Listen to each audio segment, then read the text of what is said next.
اب آ رہی ہے قرآن پاک میں اہم ترین آیت، جس پر آج میں نے باقی ساری گفتگو انشاءاللہ تعالی کرنی ہے، کہ اصل جرم جو ہے یہود و نصارہ کا وہ کیا تھا، اور اللہ کے نزدیک سب سے سینسٹیو ایشو کیا ہے۔ ان اللہ لا یغفر ان یشرک بہ، بے شک اللہ تعالیٰ اس گناہ کو تو ہرگز معاف نہیں کرے گا کہ اس کے ساتھ شرک کیا جائے، وَيَغْفِرُ مَا دُونَ ذَلِكَ لِمَن يَشَاءُ، اور اس کے علاوہ جتنے گناہ ہیں جس کے لیے چاہے گا معاف فرما دے گا۔ وَمَن يُشْرِكْ بِاللَّهِ، اور جو کوئی اللہ کے ساتھ شرک کرے، فَقَدِ افْتَرَى إِثْمًا عَظِيمًا، تو اس نے یقیناً بہت ہی عظیم گناہ کا ارتکاب کر لیا۔ یہ آیت اس صورت میں 2 دفعہ ریپیٹ ہوگی، یہ سورۃ النساء میں 48 نمبر آیت، پھر 116 بھی آئے گی، لیکن اس کی کنکلوژن تھوڑی سی ڈیفرنٹ ہوگی، وہ ہے ان اللہ لا یغفر ان یشرک بہ ویغفر ما دون ذلک لمن یشاء ومن یشرک باللہ فقد ضل ضلالا بعیدا، جو کوئی اللہ کے ساتھ شرک کرے گا تو بے شک وہ گمراہ ہوا اور گمراہی میں بھی بہت دور جا کر گر پڑا۔ تو یہ وہ آیت ہے جس پر ایک جملہ میں اکثر بولا کرتا ہوں کہ شرک is the most sensitive issue in the sight of اللہ، اللہ کے حضور سب سے حساس معاملہ شرک کا ہے۔ اللہ تعالیٰ شرک کو کبھی بھی معاف نہیں فرمائے گا، اس کے علاوہ جتنے گناہ ہیں اگر چاہے گا، یہ بھی اوپن لائسنس نہیں، لیکن اگر چاہے گا تو معاف فرما دے گا۔ اب یہاں پر اس پر گفتگو کی جائے تو بہت زیادہ ٹائم چاہیے، اس میں ایک سجیسٹ ضرور کروں گا کہ ڈاکٹر اسرار احمد صاحب نے کئی دفعہ اس ٹاپک کے اوپر لیکچرز دیے ہیں، شرک اور اقسام شرک، اور ان کا سب سے آخری لیکچر جو ہوا تھا 2004 کے اندر انڈیا میں انہوں نے دیا تھا، جو پیس ٹی وی پہ بھی چلتا رہتا ہے، 3 گھنٹے کا۔ تو قطع نظر کہ ڈاکٹر اسرار صاحب سے کیا غلطیاں ہوئیں، ظاہر ہے کہ ان کے لیے پروفیسی کا عقیدہ تو ہم رکھتے نہیں ہیں، ہر انسان سے کسی نہ کسی معاملے میں غلطی ہو سکتی ہے، اللہ تعالیٰ ان کی غلطیاں معاف فرمائے۔ باقی جو انہوں نے شرک کے حوالے سے یقین جانے کہ جو کام کیا ہے اس لیکچر کے اندر، وہ اپنی مثال آپ ہے۔ شرک اور اقسام شرک یوٹیوب پہ بھی آپ کو مل جائے گا، وہ ڈیٹیل میں سننے کے لیے اس کو ضرور ہم سنیں۔ منتخب نصاب میں بھی انہوں نے تقریباً 4 گھنٹے کے لیکچر ریکارڈ کروائے تھے، 1 گھنٹے کے 4 لیکچر شرک اور اقسام شرک کے اوپر، تو وہ ضرور سن لیے جائیں۔ اچھی بات کسی کی بھی ہو وہ لے لینی چاہیے، بلکہ ہمیں تو یہ درس دیا گیا، صحیح بخاری کتاب الوکالہ چیپٹر میں انٹرنیشنل نمبرنگ کے مطابق 2311 نمبر حدیث ہے کہ آیت الکرسی کا وظیفہ شیطان نے دیا تھا، اور آپ صلی اللہ علیہ وسلم نے اس کو انڈورس کیا۔ سیدنا ابو ہریرہ رضی اللہ تعالیٰ عنہ سے فرمایا کہ ہے تو وہ جھوٹا تھا، لیکن اس نے بات سچی کی کہ جو شخص آیت الکرسی پڑھ کے رات کو سو جائے، صبح تک ایک فرشتہ اس کی حفاظت فرما کرتا ہے اللہ کی طرف سے، تو اللہ تعالیٰ اس پر ایک فرشتہ جو ہے وہ محافظ کے طور پر، نگہبان کے طور پر مسلط فرما دیتا ہے۔ تو یہاں پر میں انشاءاللہ تعالیٰ اس سے ریلیٹڈ کچھ چیزیں عرض کروں گا جو اہم ترین ہے، اور باقی ہماری ویب سائٹ کے اوپر بھی یہ ریسرچ پیپر ایکسکلوسیولی میں سمجھتا ہوں اس ٹاپک پہ امپورٹنٹ ترین ریسرچ پیپر ہے، دعا صرف اللہ ہی سے، 8 صفحوں کا، 4 ورقوں پر اور 8 صفحوں پر۔ توحید کے اوپر اصل ایشو اس وقت کیا چل رہا ہے، وہ ساری کی ساری چیزیں ڈیٹیل کے ساتھ مخالفین کے دلائل رکھ کر سامنے پازیٹیو انداز میں ایڈریس کی گئی ہیں۔ یہ پمفلٹ اکیلے بیٹھ کے نہیں لکھا گیا، جال حق سامنے کھول کے مفتی احمد جہاں نعیمی صاحب کی، جنہوں نے یا علی مدد اور یا شیخ عبد القادر جیلانی مدد کے اوپر دلائل دیے، وہ سارے دلائل سامنے رکھ کر اس کو لکھا گیا ہے کہ کس جگہ سے انہوں نے غلطی کھائی، ان کی تمام چیزیں پوائنٹ آؤٹ کی گئی ہیں۔ دعا صرف اللہ ہی سے۔ تو ہماری جو ویب سائٹ ہے ahlsunnatpak.com، یہ پاک فرقوں سے بھی پاک اور پاک فار پاکستان بھی، ahlsunnatpak.com میں شروع میں ہی جو لیفٹ پر آئیکن ہے ریسرچ پیپرز اور بکس والا، اس کے اندر یہ ہم نے الحمدللہ اپلوڈ بھی کر دیا ہوا ہے، دعا صرف اللہ ہی سے۔ تو اگر اس پر ایڈریس کیا جائے تو کم از کم 2 گھنٹے چاہیے، لیکن میں اس میں سے کچھ اہم چیزیں آپ کے سامنے آج پیش کرنا ضروری سمجھتا ہوں تاکہ ہمیں ایشو جو ہے وہ سمجھ آ جائے۔ تو جہاں تک شرک کی سینسٹیوٹی کا تعلق ہے، اس کے حساس ہونے کا تعلق ہے، تو اس پر تو بہت دیر بولا جا سکتا ہے، لیکن میں ایک دو آیات اور دو احادیث پیش کروں گا۔ ایک تو آیت ہم سن چکے، ایک اور آیت سورۃ الزمر کی آیت نمبر 65 ہے۔ بسم اللہ الرحمن الرحیم، وَلَقَدْ أُوحِيَ إِلَيْكَ وَإِلَى الَّذِينَ مِنْ قَبْلِكَ لَئِنْ أَشْرَكْتَ لَيَحْبَطَنَّ عَمَلُكَ وَلَتَكُونَنَّ مِنَ الْخَاسِرِينَ، اور بے شک اے محبوب صلی اللہ علیہ وسلم، ہم نے آپ کی طرف بھی اور آپ سے پہلے جتنے بھی انبیاء گزرے ان کی طرف ایک وحی کی تھی کہ اگر تم نے شرک کیا تو تمہارے سارے اعمال برباد کر دیے جائیں گے اور تم خسارہ پانے والوں میں ہو جاؤ گے۔ یعنی ان نبیوں کے ذریعے امتوں تک یہ پیغام پہنچایا گیا کہ جس نے بھی شرک کیا اس کے تمام اعمال اکارت کر دیے جائیں گے اور وہ نقصان پا جانے والوں میں سے ہو جائے گا۔ سورۃ المائدہ کی آیت نمبر 72 ہے، جو عیسیٰ بن مریم علیہ السلام کا خطبہ اللہ تعالیٰ نے نقل کیا ہے۔ اس کا کنکلوڈنگ جملہ ہے، انہ من یشرک باللہ فقد حرم اللہ علیہ الجنہ ومأواہ النار وما للظالمین من انصار، بے شک جو کوئی اللہ کے ساتھ شرک کرے گا تو اللہ تعالیٰ نے ایسے شخص پر جنت حرام کر دی ہے، اس کا ٹھکانہ آگ ہے اور وہاں اس کا کوئی مددگار نہیں ہوگا۔ حتیٰ کہ صحیح بخاری اور مسلم کی متفق علیہ حدیث ہے، امام کائنات سید الاولین والآخرین شفیع المذنبین رحمت للعالمین سیدنا و مولانا امام اعظم محمد رسول اللہ صلی اللہ علیہ وآلہ وسلم کا ارشاد ہے کہ اللہ تعالیٰ نے ہر نبی کو ایک مقبول دعا دی، ہر نبی نے اپنی دعا اسی دنیا میں کر لی، اور میں نے اپنی دعا اپنی امت کے لیے چھپا کر رکھی ہے۔ اپنی اس دعا کے ذریعے قیامت والے دن میں اپنی امت کی شفاعت کروں گا، اور میری شفاعت سے ہر شخص کو فائدہ پہنچے گا سوائے اس شخص کے جس نے اللہ کے ساتھ کسی قسم کا شرک کیا ہو۔ شرک is the most sensitive issue in the sight of اللہ۔ اور پھر صحیح مسلم کے اندر حدیث موجود ہے، کتاب الدعوات کے اندر، یہ بہت زبردست حدیث ہے، بڑی رکت انگیز حدیث ہے، سیدنا ابو ذر غفاری رضی اللہ تعالیٰ عنہ سے، جامع ترمذی میں بھی موجود ہے کتاب الدعوات میں، کہ اللہ تعالیٰ فرماتا ہے کہ اے میرے بندے، اگر تو زمین و آسمان گناہوں کے بھر کے آ جائے قیامت والے دن میری بارگاہ میں، اور تیرے نامہ اعمال میں اگر شرک کا گناہ نہ ہوا تو میں اس قدر مغفرت کے ساتھ تجھ سے ملاقات کروں گا۔ یہ اتنی بڑی بشارت ہے شرک سے بچنے۔ اب یہ نہ سمجھیے کہ شرک سے بچنا صرف یہی ہے کہ اللہ کے علاوہ کسی کے آگے ماتھا نہ ٹیکا جائے۔ شرک کی پھر آگے باریکیوں میں جائیں تو بہت زیادہ چیزیں ہیں، لیکن وہ شرک جلی جو کبھی معاف نہیں ہونا، وہ دو ہی چیزیں ہیں، ایاک نعبد و ایاک نستعین۔ باقی باریکی چیزیں جو آتی ہیں جو شرک خفی میں ہیں وہ قابل معافی ہیں، لیکن انبیاء کرام ان سے بھی پاک ہوتے ہیں۔ اسی لیے ابراہیم علیہ السلام کا جب بھی ذکر کیا گیا، ان کو جتنی بھی ڈگریاں دی گئی اینڈ پہ کیا فرمایا گیا؟ ما کان ابراہیم یہودی ولا نصرانی، ما کان ابراہیم یہودی ولا نصرانی، ابراہیم علیہ السلام نہ تو یہودی تھے اور نہ عیسائی تھے، ولکن کان حنیفا مسلما وما کان من المشرکین، بلکہ وہ سب سے ٹوٹ کر ایک اللہ کے ہو گئے تھے، اور سب سے بڑی خوبی ان کی کیا تھی؟ وما کان من المشرکین، وہ مشرکین میں سے نہیں تھے۔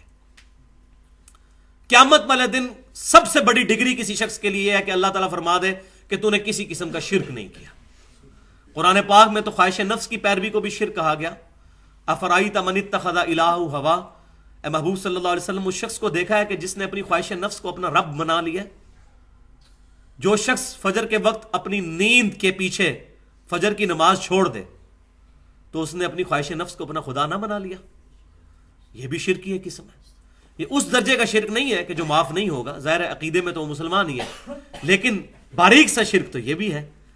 تو وما کان من المشرکین بہت بڑی ڈگری ہے۔ ابراہیم علیہ السلام کے بارے میں جب بھی یہ تعریف کی گئی تو آخری جملہ یہ کہا گیا وما کان من المشرکین بل ملت ابراہیم حنیفا وما کان من المشرکین۔ اے محبوب صلی اللہ علیہ وسلم آپ فرما دیجئے میں تو ابراہیم علیہ السلام کے دین پر ہوں جو سب سے ٹوٹ کر ایک اللہ کے ہو گئے تھے، حنیفہ تھے وہ۔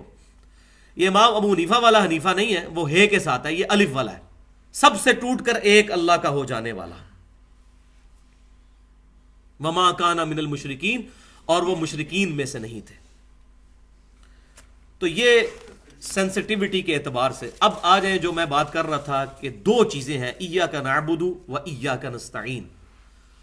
دیکھیں یہ دونوں چیزیں اللہ تعالیٰ نے ایک آیت میں جمع فرمائی ہیں. کوئی راکٹ سائنس نہیں ہے، کسی بھی مکتبہ فکر کا ترجمہ کھول کر پڑھ لیں، اس کا سب نے یہی ترجمہ کیا ہے، اے اللہ ہم صرف تیری عبادت کرتے ہیں اور صرف تجھی سے مدد مانگتے ہیں. یہ سب نے یہی ترجمہ کیا ہوا ہے، ایاک نعبد و ایاک نستعین. اس کے دو حصے ہیں ایک ہی آیت کے. ایاک نعبد، اے اللہ صرف تیری عبادت کرتے ہیں. تو عبادت کی جتنی شکلیں ہیں وہ خالصتاً اللہ کے لیے ہوں گی. نماز، روزہ، حج، زکوٰۃ، قربانی، نذر و نیاز، یہ تمام کی تمام چیزیں اللہ کے لیے خاص ہوں گی. تو یہ عبادت. اسی طریقے سے عبادت کی جتنی شکلیں ہیں، رکوع، سجدہ کرنا، یہ تمام کی تمام چیزیں اللہ کے لیے خالص کریں گے تو آپ کی عبادت مکمل ہوگی. الحمدللہ ایز فار ایز عبادت از کنسرنڈ، تاحال امت محمدیہ صلی اللہ علیہ وسلم اس شرک سے تو محفوظ ہے. یہ بعض لوگ جو توحید کی دعوت میں غلو کرتے ہوئے یہ کہتے ہیں کہ 11ویں شریف دینا یا اس طریقے سے سبیل لگانا محرم کی یہ شرک ہے، تو یہ شرک نہیں ہے، یہ بدعت ہے. شرک اس صورت میں ہوگا جب وہ یہ کہیں کہ ہم اللہ کے علاوہ کسی اور کے نام کی دے رہے ہیں. صرف بولنے سے نہیں ہے. مثال بولنے پہ تو میں کہتا ہوں یہ بال پوائنٹ میرا ہے، لیکن ہے تو اللہ کا نا، تو میری ملکیت اللہ تعالیٰ نے بنایا. اسی طریقے سے اگر کوئی کہتا ہے کہ یہ غوث پاک کے نام کی نیاز ہے، شیخ عبد القادر جیلانی کے نام کی نیاز ہے، تو اس سے یہ پوچھا جائے گا کہ یہ نیاز آپ نے ان کے نام پر دی ہے یا اللہ کے نام پر دی ہے اور ثواب اس کو پہنچانا ہے؟ تو سارے یہی کہیں گے جی اللہ کے نام کی ثواب ان کو پہنچانا ہے. تو بھائی اس کو شرک کہنا تو ظلم ہے، بلکہ شرک اپنے اوپر لوٹ آئے گا. یہی وجہ ہے کہ ہم لوگ دعوت توحید صحیح دینے میں کامیاب نہیں ہو سکے. جو چیز اصل مسئلہ نہیں تھی اس کو مسئلہ بنایا، اور وہ پھر کہتے ہیں جناب آپ کے بزرگ بھی یہ لکھ گئے ہیں اور ان کے بزرگ بھی یہ لکھ گئے ہیں. اور وہ تو میں آج اگر پول کھولنا شروع کروں تو نہ بریلوی بچیں گے، نہ دیوبندی اور نہ اہل حدیث، کہ جن کے بزرگوں نے لکھا کہ یہ ختم دلوانا اور یہ فلاں کے سال ثواب کے لیے کرنا جائز ہے. داؤد راہ صاحب نے بھی نبی صلی اللہ علیہ وسلم کے وفات کے چیپٹر میں جو کتاب المغازی صحیح بخاری ہے اس میں لکھ دیا کہ یہ نظر و نیاز کرنا جائز ہے. بلکہ انہوں نے تو اتنا بڑا جملہ لکھا کہ اجماع ہے. پتہ نہیں کہاں اجماع ہوا ہے، کس بند کمرے کے اندر. یہ اب یہ بہت بڑے اہل حدیث عالم ہیں. بریلوی دیوبندی تو ویسے ہی قائل ہیں. بریلوی 40واں تیجا نام کر کے کرتے ہیں، اور دیوبندی جو ہے وہ ان سے بچنے کے لیے اس کو دعا کہہ دیتے ہیں. کام وہی کر رہے ہوتے ہیں، نام جو مرضی رکھ لیں، کام وہی کر رہے ہوتے ہیں. تو بھائیو یہ تمام چیزیں ثابت نہیں ہیں. ایک جملہ میں بولوں گا، نبی صلی اللہ علیہ وسلم نے اپنے مبارک ہاتھوں سے اپنی 3 بیٹیاں دفن کی ہیں، جوان، شادی شدہ. کسی ضعیف حدیث سے کوئی ثابت کر دے کہ ان کا تیجا 40واں یا ختم دلوایا ہو یا دعا دلوائی ہو یا برسی کی ہو. ضعیف حدیث سے، صحیح حدیث نہیں مانگ رہے. اتنے ہم کانفیڈنٹ ہیں. جس طرح ہم کہتے ہیں کوئی ضعیف سند سے ثابت کر دے کہ صحابہ کرام یہ بغلوں میں بت رکھ کے آتے تھے تو اس لیے رفع دین شروع ہوا تھا. ضعیف حدیث سے ہی کو بتا دے، صحیح حدیث نہیں مانگتے. تو یہ اتنے بڑے بڑے جھوٹ پبلک کے اندر عام کیے ہوئے ہیں. اور اس میں پھر میں قصوروار ان مولویوں کو ٹھہراؤں گا کہ جن کی پیٹ اور روزی جو ہے وہ دین کے ساتھ لگی ہوئی ہے، وہ امت کو الجھا کے رکھنا چاہتے ہیں ان چیزوں کے اندر. تو ایاک نعبد تو کلیئر ہو گیا، اس کو تو ایڈریس کرنے کی ایز سچ اتنی ضرورت نہیں ہے. اصل مسئلہ ہے وہ ایاک نستعین، اور صرف تجھی سے مدد مانگتے ہیں. یہ بھی عبادت ہے. عبادت کی اعلیٰ ترین شکل ہے وہ ایاک نستعین، غائب میں مدد تجھ سے مانگتے ہیں، ظاہری اسباب میں نہیں. وہ قرآن پاک کی آیات آگے چل کر آ جائیں گی. یہ بات سمجھ لیں، قرآن پاک کی ساری آیات کو اکٹھا کر کے جو رزلٹ نکلتا ہے وہ آپٹیمل سولوشن. قرآن پاک میں 3 جگہ آیا کہ کوئی شفاعت نہیں ہے. پھر آیت الکرسی میں آ گیا من ذا الذی یشفع عندہ الا باذنہ، مگر اللہ کے اذن سے شفاعت ہو سکتی ہے. تو اب ساری آیتوں کو جوڑیں گے ہم تو پتہ چلے گا کہ خود کوئی شفاعت نہیں کر سکتا جس کو اللہ اذن دے. لیکن ایاک نستعین میں غائب میں مدد کے لیے پکارنا، اس کے تو اذن کے اوپر آیت کوئی بھی پورے قرآن کے اندر موجود نہیں ہے. اس سے ملتی جلتی بھی کوئی آیت موجود نہیں. یہاں کیٹاگوریکل ڈینائی ہے وہ ایاک نستعین، صرف تیری مدد مانگتے ہیں. اور مدد کون سی؟ غائب میں مدد. اپروپریٹ ٹرانسلیشن بنے گی دعا صرف اللہ سے کرتے ہیں، غائب میں مدد کے لیے تجھے پکارتے ہیں. اس کو مثال سے سمجھیں. میرے سامنے بھائی بیٹھے ہیں، میں ان کو کہتا ہوں مجھے پانی پلا دیں، تو یہ اسباب ہے. قرآن پاک میں ہے وَتَعَاوَنُوا عَلَى الْبِرِّ وَالتَّقْوَى، نیکی اور پرہیزگاری کے کاموں میں ایک دوسرے کی مدد کرو. ظاہری اسباب نبی صلی اللہ علیہ وسلم نے بھی صحابہ کرام کو اختیار کیا. عیسیٰ علیہ السلام نے بھی آواز لگائی من انصاری اللہ, کون ہے جو اللہ کے لیے میری مدد کرے. تو یہ ظاہری اسباب کے طور پر حواریوں نے کہا نحن انصار اللہ, ہم ہیں اللہ تعالیٰ کے دین کے مددگار. تو یہ ظاہری اسباب کے طور پر. لیکن جس بھائی سے یہاں بیٹھے میں پانی مانگ رہا ہوں, یہ بھائی بغداد شریف میں ہو اور وہاں بھی قبر شریف کے اندر دفن ہو, اور میں یہ کہوں کہ بھائی مجھے پانی پلا دیں, وہی بات, وہی جملہ, وہی بندہ شرک ہو جائے گا, کیونکہ غائب میں پکار رہے ہیں.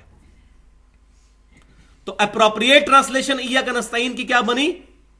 دعا صرف اللہ ہی سے, غائب میں مدد کے لیے صرف تجھی کو پکارتے ہیں. لہذا اس مسئلے میں یہ بات یاد رکھیں کہ خصوصاً ہمارے بریلوی مکتبہ فکر کے جو بھائی ہیں, میں بھی خود 31 سال تک بریلوی رہا, اب میری 34 سال عمر ہے, ان کو یہ بتایا جاتا ہے کہ جو شخص سیدنا علی رضی اللہ تعالیٰ عنہ سے دعا نہیں مانگے گا, یہی بات شیعہ کو بھی بتائی جاتی ہے کہ جو حضرت علی سے دعا نہیں مانگے گا تو اس کو یہ کنسپٹ دیا جاتا ہے شاید وہ سیدنا علی کا گستاخ ہو جائے گا پھر, یا جو شیخ عبد القادر جیلانی رحمۃ اللہ علیہ سے مدد نہیں مانگے گا یا غوث اعظم دستگیر, تو شاید بزرگوں کا گستاخ ہو جائے گا. تو یہ اصل میں بیماری ہے جو ان کو بتائی جاتی ہے. اس کو کوئی نہیں ایڈریس کرتا کہ وہ بےچارے کیوں مدد کے لیے پکار رہے ہیں. ان کو بتایا یہ گیا ہے کہ اگر مدد کے لیے نہیں پکارو گے تو ان ہستیوں کے گستاخ بن جاؤ گے. واللہ چھوٹی سی بات اگر ان سے کر دیں تو ان کو یہ بات سمجھ آ جائے گی, کوئی مشکل کام نہیں ہے. لیکن اس کے لیے پھر فرقوں سے نکلنا پڑے گا. فرقوں میں آئیں گے پھر تو آپ مسلک بچائیں گے, دین نہیں بچے گا. سیدھی سی بات ہے. وہ کیا ہے, ان کو صرف یہ بات پوچھ لیں ساروں سے, جو لوگ بھی اس قسم کے کام کر رہے ہیں, بریلوی ہوں, دیوبندی ہوں, اہل حدیث ہوں, شیعہ ہوں, کوئی بھی ہو, اس سے صرف یہ بات پوچھئے کیا اللہ کے علاوہ کسی کی عبادت ہو سکتی ہے؟ مجھے بتائیں کوئی بھی مسلمان اس روئے ارض پہ کسی بھی مکتبہ فکر کا یہ بات کہنے کے لیے تیار ہے کہ اللہ کے علاوہ کسی کی عبادت ہو سکتی ہے؟ کوئی نہیں, کوئی بھی نہیں کہے گا. تو اس کو کہیں کہ بھائی دعا بھی عبادت کی ایک قسم ہے, اور آپ کو یہ بات پتا ہے کہ یہ اعلیٰ ترین قسم ہے عبادت کی. وہ آگے میں دلائل بھی قرآن پاک سے اور حدیث سے دوں گا. تو دعا ہے عبادت, عبادت اللہ کے علاوہ کسی کی ہو نہیں سکتی. تو اب یہ بتاؤ کہ سیدنا علی سے دعا کرنا جائز ہے؟ واللہ کتنے لوگوں کو بتایا, انہوں نے کہا جی نہیں واقعی یہ ناجائز ہے. مسئلہ تو ان کو بتایا جائے کہ اصل مسئلہ اٹکا کہاں پہ ہوا ہے ان کا. وہ اس کو گستاخی سمجھ رہے ہیں. اور پھر ان کو مثال کے طور پر وہ سنن ابن ماجہ کی حدیث بتائیں, نبی صلی اللہ علیہ وسلم کو ایک صحابی نے آ کے سجدہ کیا. آپ صلی اللہ علیہ وسلم نے فرمایا کتاب النکاح چیپٹر میں, اپنا سر اٹھاؤ, اگر میں سجدے کو جائز سمجھتا تو بیویوں سے کہتا کہ اپنے خاوندوں کو سجدہ کریں اس حق کے سبب جو اللہ تعالیٰ نے ان کو دیا ہے, خاوندوں کو اپنی بیویوں کے اوپر. تو آپ صلی اللہ علیہ وسلم نے سجدے سے روک دیا. آپ صلی اللہ علیہ وسلم نے معاذ اللہ استغفر اللہ اپنی گستاخی کروائی. اس صحابی نے تو حضور کی عزت کے لیے آپ صلی اللہ علیہ وسلم کو سجدہ کیا تھا. تو اگر یہ گستاخی والا فارمولہ مان دیا جائے تو حضور نے خود اپنی گستاخی کروائی, منع کر دیا. یا آپ کو تو کہنا چاہیے تھا عشق دے چلے نمبر لے گئے عقل والے تو انجے ہی عمرہ گالیاں, یہ کہہ دینا چاہیے تھا. لیکن آپ صلی اللہ علیہ وسلم نے نہیں فرمایا, کیونکہ عبادت خالصتاً اللہ کے لیے. اور الحمدللہ یہ امت امت توحید ہے. بریلوی ہو, دیوبندی ہو, اہل حدیث ہو, شیعہ ہو, سب کو یہ بات پتہ ہے کہ عبادت اللہ کے علاوہ کسی کی نہیں ہو سکتی. سیدھی سی بات ہے. یہ بہت بڑا ایسٹ ہے ہماری امت کے پاس, یہ سب کو کلیئر ہے الحمدللہ. ہم بتا نہیں سک رہے کہ مسئلہ اصل میں کیا ہے, کہ دعا بھی عبادت ہے, اللہ کے علاوہ کسی اور کی نہیں ہو سکتی. تو اس طریقے سے بات سمجھائی جائے تو بات سمجھ آ جائے گی. اب 3 پوائنٹ اس میں سمجھ لیں جس کے اوپر ساری کی ساری گمراہی کھڑی ہے.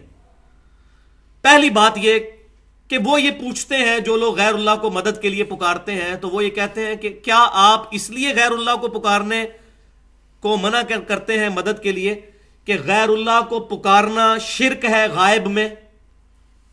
تو اس کا جواب ہے نہیں, غیر اللہ کو غائب میں پکارنا شرک نہیں ہے. یہ جھگڑا ہی نہیں ہے, ہم پکارتے ہیں. صحیح بخاری اور مسلم کی متفقن علیہ حدیث ہے, آپ صلی اللہ علیہ وسلم نے تشہد اس طرح تعلیم فرمایا صحابہ کرام کو جس طرح قرآن.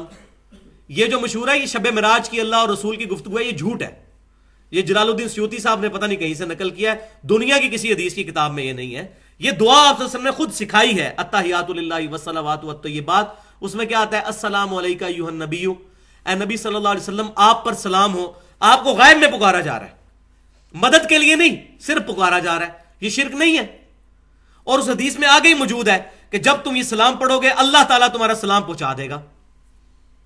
غائب میں پکارنا جھگڑا نہیں ہے۔ اچھا جی، پھر دوسری بات وہ کہتے ہیں کہ جی کیا آپ اس لیے غیر اللہ کو پکارنے کو شرک کہتے ہیں کہ دور سے سن نہیں سکتا اللہ کے علاوہ کوئی اور؟ جس کو نیند آ رہی ہے نا کھڑا ہو جائے، اس سے پہلے کہ میں درس بند کر دوں، اتنا بڑا ایشو میں ایڈریس کر رہا ہوں، اور یہ میں بہت بڑا جملہ بولنے لگوں، اس کو کسی نے بھی اس طریقے سے ایڈریس نہیں کیا۔ اٹھا کے دیکھ لیں سارے توحید والوں کے لیکچر، ان کو مسئلہ ہی نہیں پتا کہ اس وقت کیا ہے۔ یہ مسئلہ وہ بتائے گا جو اس گمراہی سے نکل کر آئے۔ تو وہ یہ پوچھیں گے کیا آپ اس لیے اس کو شرک کہتے ہیں کہ دور سے کوئی سن نہیں سکتا؟ نہیں، یہ وجہ بھی نہیں ہے۔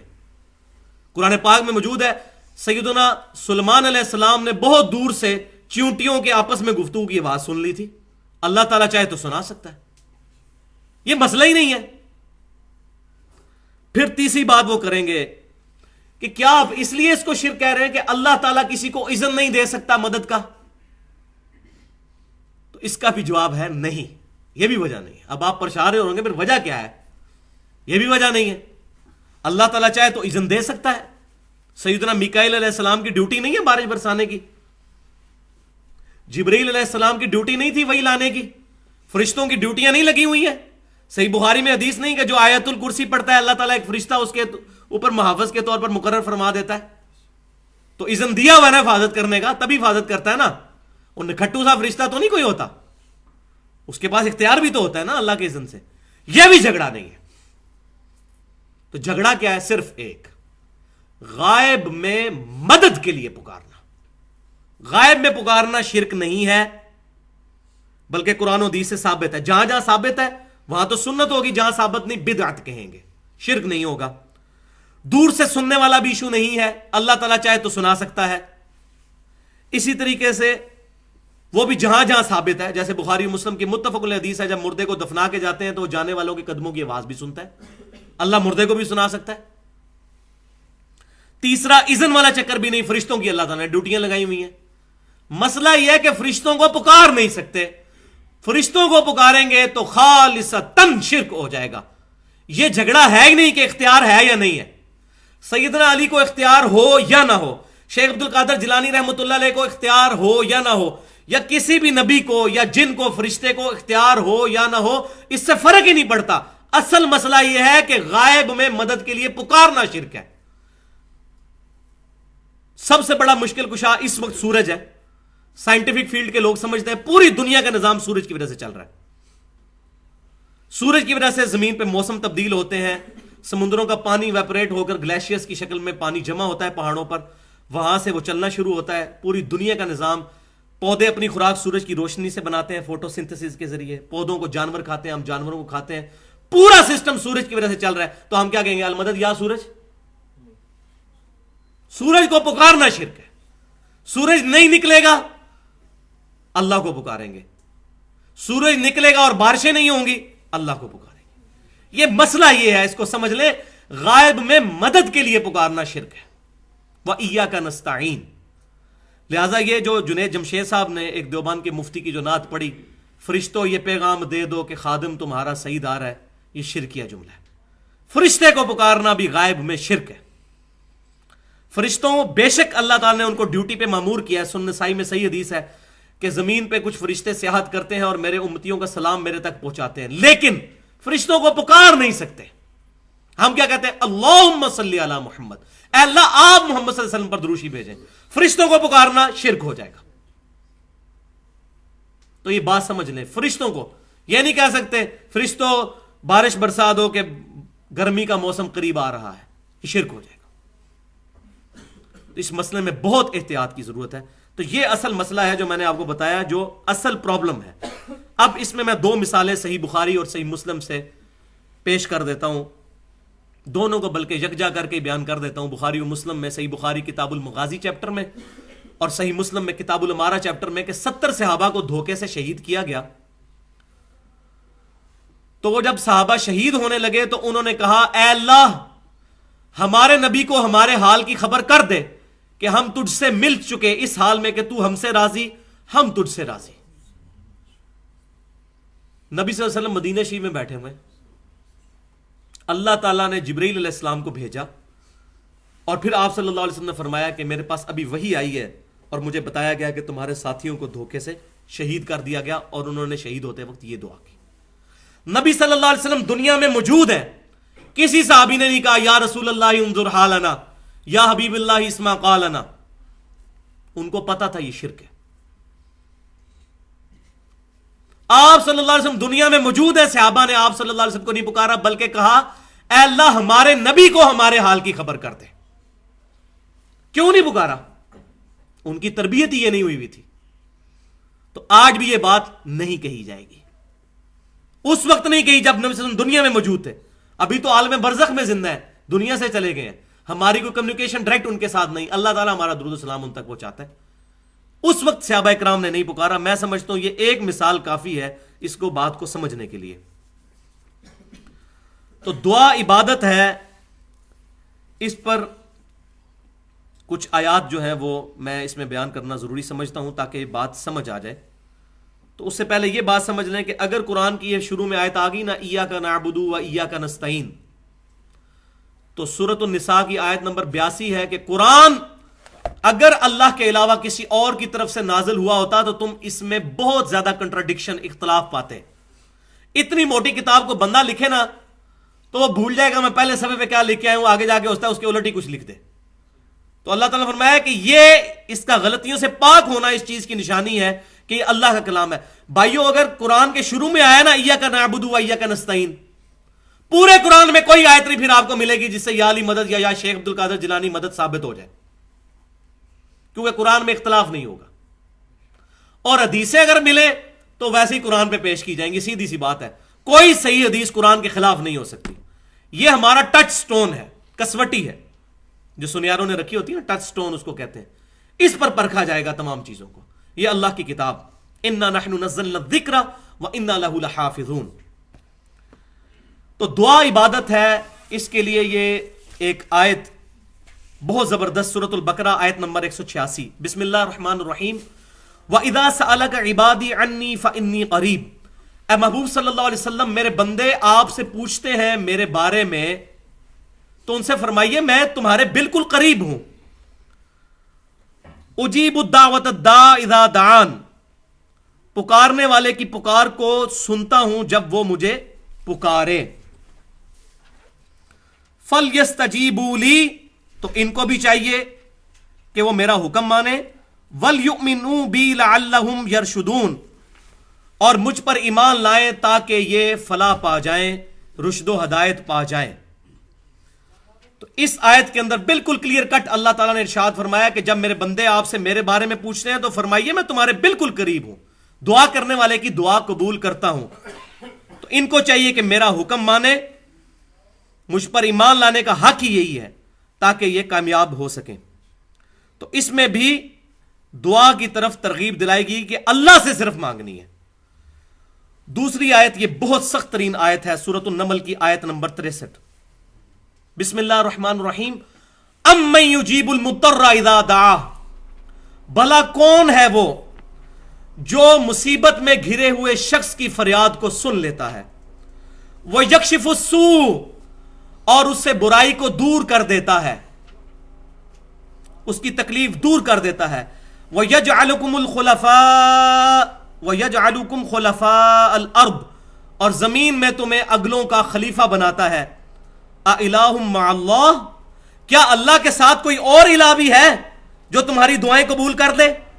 قَلِيلًا مَّا تَذَكَّرُونَ، مگر بہت کم لوگ ہی نصیحت حاصل کرتے ہیں۔ اندازہ کریں یہاں اللہ تعالیٰ نے یہ جملہ بول دیا نا اِلَٰهٌ مَّعَ اللَّهِ، کیا اللہ کے ساتھ کوئی اور الہ ہے؟ یہ آیت واضح ثبوت ہے کہ اللہ کے علاوہ جس کو بھی دعا کے لیے پکارا جائے گا اس کا مطلب ہے آپ نے اس کو اپنا الہ مان لیا۔ سیدھی سی بات ہے، یہ میں نے اپنی طرف سے بات نہیں کی، یہ آیت ہے واضح طور پر۔ اور پھر نبی صلی اللہ علیہ وسلم کی جامعہ ترمذی سنن نبی داؤد کے اندر حدیث صحیح سند کے ساتھ موجود ہے، آپ صلی اللہ علیہ وسلم نے فرمایا الدعاء هو العبادہ، دعا ہی عبادت ہے۔ پھر آپ صلی اللہ علیہ وسلم نے سورۃ المؤمن کی آیت نمبر 60 تلاوت فرمائی، وقال ربکم ادعونی استجب لکم، اور تمہارے رب نے یہ فرمایا ہے کہ مجھ سے دعا کرو میں تمہاری دعا کو قبول کروں گا۔ دعا ہی عبادت ہے، اور اس کی دلیل پر آپ صلی اللہ علیہ وسلم یہ آیت پڑھ رہے ہیں، ان الذین یستکبرون عن عبادتی، بے شک جو لوگ میری عبادت سے تکبر کرتے ہیں. عبادت کیا؟ دعا. ایک ہی آیت میں ذکر ہو رہا ہے، عبادت سے تکبر کرتے ہیں، مجھ سے دعا نہیں کرتے. سیدخلون جہنم داخرین، ان قریب میں ان کو ذلیل و خوار کر کے دوزخ میں داخل کروں گا. والعیاذ باللہ تعالی. کیا ہستی ہے! دنیا میں کوئی فقیر کسی امیر کے پاس جائے تو وہ ناراض ہوتا ہے، اور اللہ تعالیٰ کہہ رہا ہے جو مجھ سے نہیں مانگتا میں اس سے ناراض ہوتا ہوں، مانگنے والے سے تو خوش ہوتا ہوں. سبحان اللہ وبحمدہ سبحان اللہ العظیم. تو یہ آیات اور یہ حدیث اس چیز پر واضح ثبوت ہے کہ دعا صرف اللہ ہی سے، اللہ کے علاوہ کسی اور ہستی سے دعا کرنا گویا اس کو الہ بنا لینے کے مترادف ہے.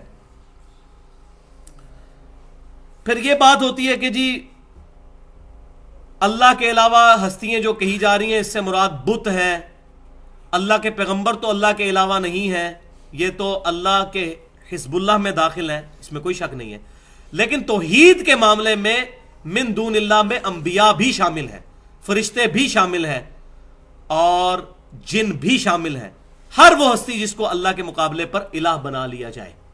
تو اس پہ میں بڑی ڈیٹیل سے گفتگو کر سکتا ہوں، لیکن یہ ایک آیت میں ضروری سمجھتا ہوں، سورۃ المائدہ کی آیت نمبر 75 اور 76.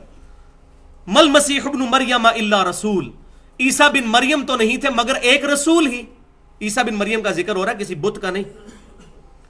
قد خلت من قبلہ الرسل، ان سے پہلے بھی کئی رسول ہو گزرے ہیں.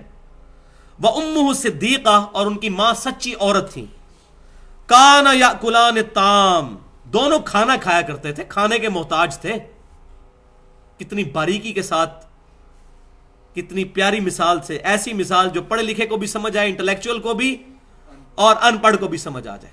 دونوں کھانا کھاتے تھے. جو روٹی کا محتاج ہے اب تم خود ہی سمجھ لو تمہارا مشکل کشا کیسے ہو سکتا ہے. کیف نبین لہم الآیات، دیکھو ہم کس طرح، انظر کیف نبین لہم الآیات، کس طرح اپنی آیات کو کھول کر ان کے لیے بیان کرتے ہیں. ثم انظر انا یؤفکون، پھر ان کو بھی دیکھو یہ کیسے الٹے پھرے جاتے ہیں. یہ مشرکین اس کے باوجود عیسیٰ بن مریم کو اپنا مشکل کشا حاجت روا سمجھتے ہیں، پرٹیکولر عیسائیوں کے بارے میں. قل اتعبدون من دون اللہ، اے محبوب صلی اللہ علیہ وسلم آپ فرما دیجئے کیا تم اللہ کے علاوہ ان کی عبادت کر رہے ہو؟ اب وہ بڑے خوش ہو جاتے ہیں جو لوگ شرک کرنے والے ہیں نا، وہ کہتے ہیں جی ہم تو حضرت عیسیٰ علیہ السلام کی عبادت نہیں کرتے، نہ شیخ عبدالقادر جیلانی کے کرتے ہیں، لیکن ان کو پتہ ہی نہیں ہے کہ عبادت سے مراد دعا ہے. ساتھ ہی آ گیا قل اتعبدون من دون اللہ، اللہ کو چھوڑ کر، یہ من دون اللہ عیسیٰ بن مریم اور ان کی والدہ، نبی بھی آ گیا ولی بھی آ گیا، ان کی والدہ ولیہ. ما لا یملک لکم ضرا ولا نفعا، جو نہ تمہارے کسی نقصان کے مالک ہیں نہ نفع کے. عیسیٰ بن مریم ان کی والدہ کسی نفع نقصان کے مالک نہیں، ان کو پکار رہے ہو تم. واللہ هو السمیع العلیم، اور اللہ ہی ہے سننے والا اور جاننے والا. یعنی یہ دو کوالٹیز چاہیے کسی بھی شخص کے لیے، کسی بھی ہستی کے لیے، کہ وہ کسی کی مصیبت دور کر سکے. اور وہ کیا کوالٹیز ہے؟ کہ سننے والا ہر چیز کا، اور اس کا علم رکھنے والا ہر وقت. یہ صرف اللہ تعالیٰ کے ساتھ خاص ہے. اس کے اندر یہ بالکل کلیئر کٹ اللہ تبارک و تعالیٰ نے ارشاد فرما دیا. تو یہ میں اس گفتگو کو یہیں پر فی الحال چھوڑتا ہوں. انشاءاللہ اگلی دفعہ باقی پورشن اس کا ضرور ایڈریس کروں گا اسی آیت کے کانٹیکسٹ میں. ان اللہ لا یغفر ان یشرک بہ ویغفر ما دون ذلک لمن یشاء، بے شک اللہ تعالیٰ اس گناہ کو کبھی معاف نہیں کرے گا کہ اللہ کے ساتھ کسی قسم کا شرک کیا، اس کے علاوہ جتنے گناہ ہے معاف کر دے گا جس کے لیے چاہے گا. وَمَن يُشْرِكْ بِاللَّهِ فَقَدْ ضَلَّ ضَلَالًا بَعِيدًا، جو کوئی بھی اللہ کے ساتھ شرک کرے گا وہ گمراہ ہو گیا اور گمراہی میں بھی دور جا کر گر پڑا. تو اس میں ابھی کافی شبہات رہتے ہیں، وہ اگلی دفعہ انشاءاللہ تعالی میں ایڈریس کروں گا. ابھی پہلا پورشن اس کا مکمل ہوا ہے کہ دعا عبادت ہے. اگلا پورشن ہوگا 4 بڑے بڑے شبہات، اشکالات، جس کو بنیاد بنا کر لوگوں کو کہا جاتا ہے کہ غیر اللہ کو پکارنا دیکھو ان آیتوں سے ثابت ہوتا ہے. تو وہ انشاءاللہ میں ایڈریس کروں گا. اور اس کے بعد تیسرا اور آخری اس میں کنکلوڈنگ پورشن ہوگا، وہ ہے کہ کیا کلمہ گو مسلمان بھی شرک کر سکتا ہے؟ کیونکہ یہ بڑا راگ لاپا جاتا ہے کہ جو ایک دفعہ کلمہ پڑھ لے پھر وہ مشرک ہو ہی نہیں سکتا، جو مرضی کر لے. تو یہ بہت بڑا ظلم ہے. تو وہ ہم احادیث سے، قرآن پاک کی آیات سے بالکل واضح بتائیں گے کہ ہاں کلمہ گو بھی شرک کر سکتا ہے. باقیوں کو تو چھوڑ دیں. صحابہ اکرام علیہم رضوان میں سے کتنے لوگ تھے جن پر آج ہم صحابی کا لفظ نہیں بولتے، جو نبی صلی اللہ علیہ وسلم کی وفات کے بعد مرتد ہو گئے، کوئی منکرین زکات بن کر، کچھ مسلمہ کذاب کو نبی مان کر. تو ایسا بھی ہوا ہے. آپ صلی اللہ علیہ وسلم کی مبارک زندگی میں، بخاری مسلم کی حدیث ہے، متفق علیہ حدیث، آپ کا کاتب وحی تھا جو وحی آپ کے لیے لکھا کرتا تھا، وہ مرتد ہو گیا تھا، عیسائی ہو گیا تھا. جب مر گیا زمین میں دفناتے تھے، زمین اس کو قبول ہی نہیں کرتی تھی. اور بھائی نبی دنیا میں موجود ہے تو مشرک ہو رہے ہیں، تو یہ کون کہتا ہے جی مشرک نہیں ہو سکتا کوئی؟ ہوئے. تو وہ انشاءاللہ میں ڈیٹیل سے اگلی دفعہ مزید، میرا خیال ہے آدھا گھنٹہ اس ٹاپک کے اوپر لگے گا. میں چاہ رہا ہوں یہ پرٹیکولر ہمارا تمام چیزیں ریکارڈنگ میں آ جائیں. سبحانک اللہم و بحمدک، اشہد ان لا الہ الا انت، استغفرک و اتوب الیک. جو حق بات میں نے کی ہمارے دلوں میں راسخ فرمائے، اگر کوئی غلط بات منہ سے نکلی تو ہمارے دلوں سے محو کر دے. وما علینا الا البلاغ المبین. تو آج حصہ نمبر 2 پر پہلے گفتگو کریں گے. جو میں نے بتایا تھا کہ 4 بڑے بڑے شبہات ہیں جس کی بنیاد پر وہ لوگ جو کہ اللہ کے علاوہ اور ہستیوں کو غائب میں مدد کے لیے پکارتے ہیں، وہ ان چیزوں کو سہارے کے طور پر استعمال کرتے ہیں. ان کو 4 بڑے اشکالات کہہ لیں، ایمبیگوٹیز کہہ لیں، یا شبہات کہہ دیں. بہرحال اللہ تبارک و تعالیٰ نے قرآن پاک کی تعلیمات اس قدر واضح کی ہیں کہ اس کتاب کے اندر نہ تو باطل آگے سے داخل ہو سکتا ہے، نہ پیچھے سے داخل ہو سکتا ہے، نہ دائیں سے نہ بائیں سے. جو کتنی مرضی کوشش کر لے بے ایمانی کرنے کی، لیکن اللہ تبارک و تعالیٰ نے اس کتاب کی حفاظت کا ذمہ اپنے اوپر لیا ہے. کمپیریٹیو سٹڈی بہت ضروری ہے. اگر ایک قادیانی پوری زندگی صرف قادیانیوں کی باتیں سنتا رہے گا، اس کو کبھی بھی ختم نبوت سمجھ نہیں آئے گی. اسی طریقے سے اگر کوئی شیعہ صرف اپنی بات سنتا رہے گا، اس کو کبھی بھی اہل سنت کا موقف سمجھ نہیں آئے گا. اور اسی طریقے سے اہل سنت صرف اپنے ہی علماء کی باتیں سنیں گے، ان کو کبھی بھی شیعہ کے سٹانس کے بارے میں سمجھ نہیں آئے گی. تو کمپیریٹیو سٹڈی کرنے کے لیے تمام علماء سے ان کی رائے کتاب و سنت کے مطابق پوچھنی، اور پھر حق تک پہنچنے کے لیے اللہ کے حضور دعا کرنا یہ ضروری ہے. تو وہ 4 بڑے شبہات، اشکالات کیا ہیں، اس کو ایڈریس کریں گے. اور پھر اس کا آخری حصہ، تیسرا اور آخری حصہ، کہ کیا کلمہ گو مسلمان بھی شرک کر سکتا ہے کہ نہیں. کیونکہ آج بہت زیادہ یہ راگ الاپا جا رہا ہے، اور بڑے بڑے علماء جو ہیں وہ بڑی بڑی توحید کانفرنسیں کر کے لوگوں کو یہ بتا رہے ہیں کہ شرک تو 1400 سال پہلے ختم ہو چکا ہے، لہٰذا اب کوئی پریشانی اور ٹینشن کی ضرورت نہیں ہے. تو انشاءاللہ اس کو بھی آج ایڈریس کیا جائے گا. تو پہلے حصہ نمبر 2 جو ہے 4 بڑے اشکالات، وہ کیا ہیں، اس کو میں انشاءاللہ ایڈریس کرتا ہوں.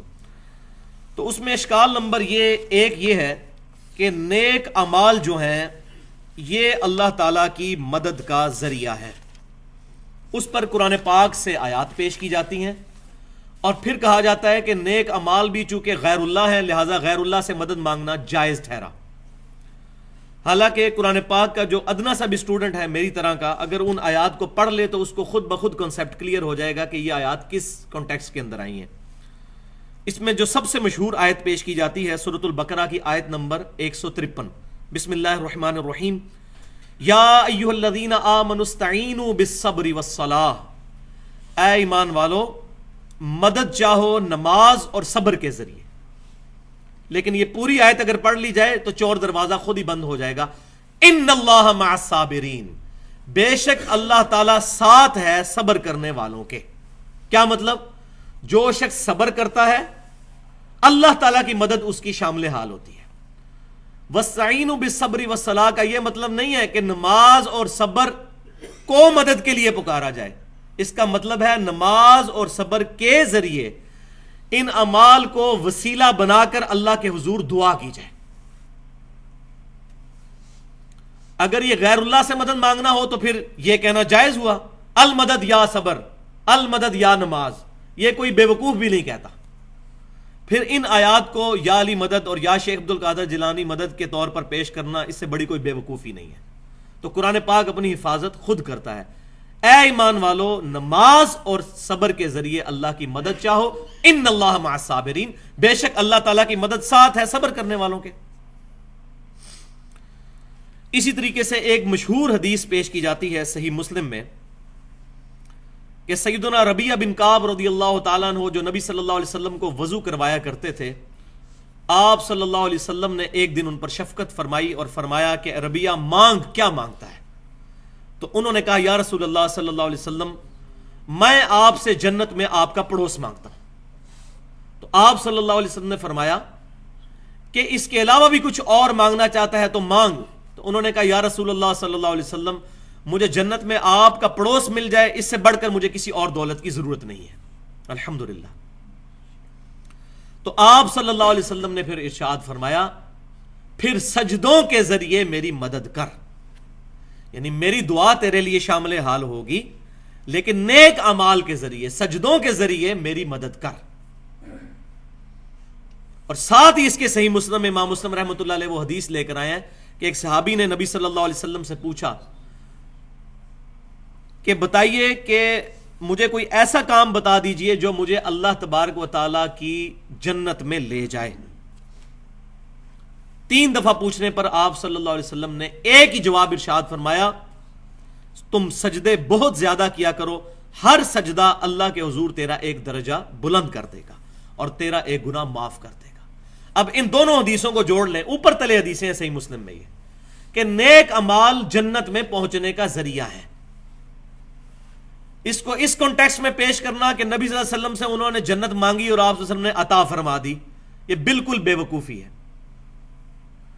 اور ویسے بھی یہ غائب میں پکارنا تو ہے نہیں، انہوں نے نبی صلی اللہ علیہ وسلم سامنے موجود تھے، ان سے ریکویسٹ کی۔ آپ صلی اللہ علیہ وسلم نے فرمایا کہ جنت تو تمہیں ملے گی لیکن نیک اعمال کے ذریعے میری مدد کرو، یعنی نیک اعمال تمہارے شامل حال ہوں، پھر میری دعا کیٹالسٹ کا کام کرے گی اور اللہ تعالیٰ سجدوں کی برکت سے تمہیں جنت میں میرا پڑوس عطا فرما دے گا۔ اسی طریقے سے صحیح بخاری میں ایک حدیث پیش کی جاتی ہے کتاب الرقاق چیپٹر کے اندر،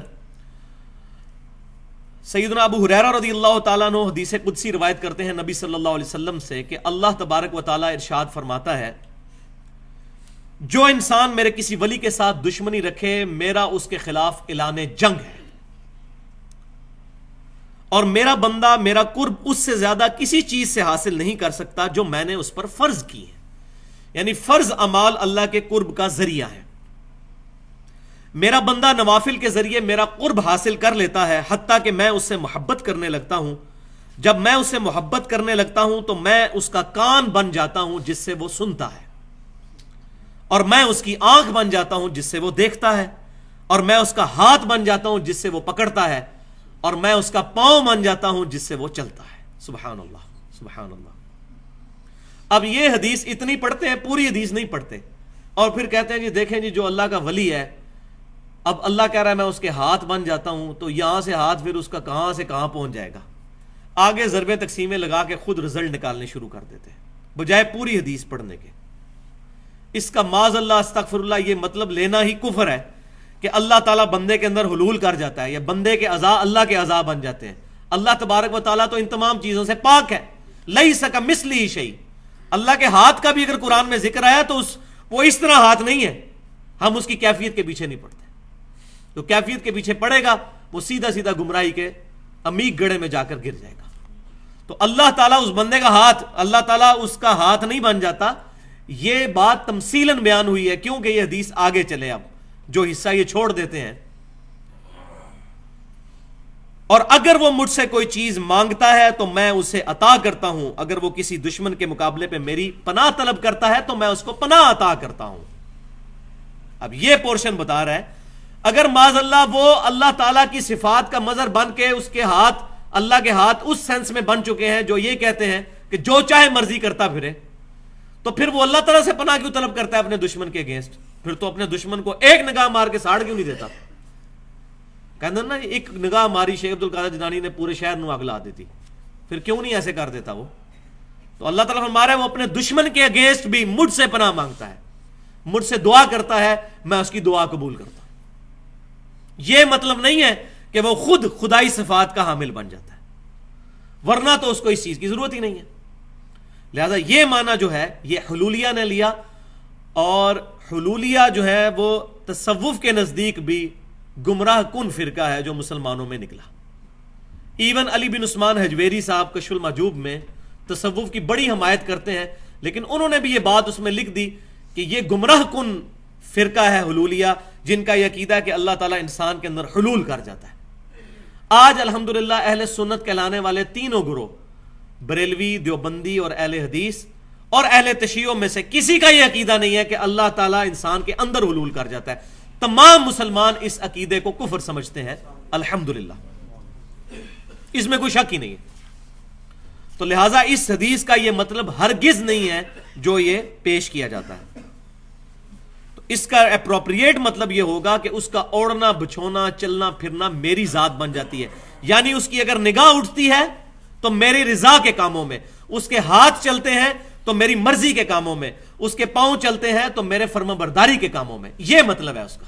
ہاتھ بن جاتا ہوں، پاؤں بن جاتا ہوں، جس طرح ہم اردو میں بھی محاورہ بولتے ہیں کہ فلاں کا تو اوڑھنا بچھونا ہی یہ چیز بن چکی ہے۔ نبی صلی اللہ علیہ وسلم کے بارے میں فرمایا گیا قل ان صلاتي ونسكي ومحياي ومماتي لله رب العالمین، اے محبوب صلی اللہ علیہ وسلم آپ فرما دیجئے بے شک میری نماز، میری قربانی، میرا جینا، میرا مرنا سب کچھ اللہ کے لیے، میرا اوڑھنا بچھونا اللہ کی ذات ہے۔ یہ ہے اس کا مطلب، ہاتھ بن جاتا ہوں، پاؤں بن جاتا ہوں، کان بن جاتا ہوں، آنکھ بن جاتا ہوں۔ تو یہ پہلا اشکال میں نے کلیئر کیا۔ دوسرا اشکال ہے فرشتوں اور ظاہری اسباب کے ذریعے جو مدد لی جاتی ہے، اس کو وہ کہتے ہیں نہیں فرشتے بھی تو غیر اللہ ہیں اور ظاہری اسباب بھی غیر اللہ ہیں، ان سے پھر مدد کیوں لی جاتی ہے؟ تو بات یاد رکھیں، پورے قرآن اور صحیح احادیث کے اندر کہیں بھی فرشتوں کو پکارنے کے بارے میں کوئی بھی بات رپورٹ نہیں ہوئی۔ یہ ضرور ہوا کہ فرشتے مدد کرتے ہیں، لیکن میں نے پچھلے درس میں بھی بتایا تھا اصل جھگڑا یہ نہیں ہے۔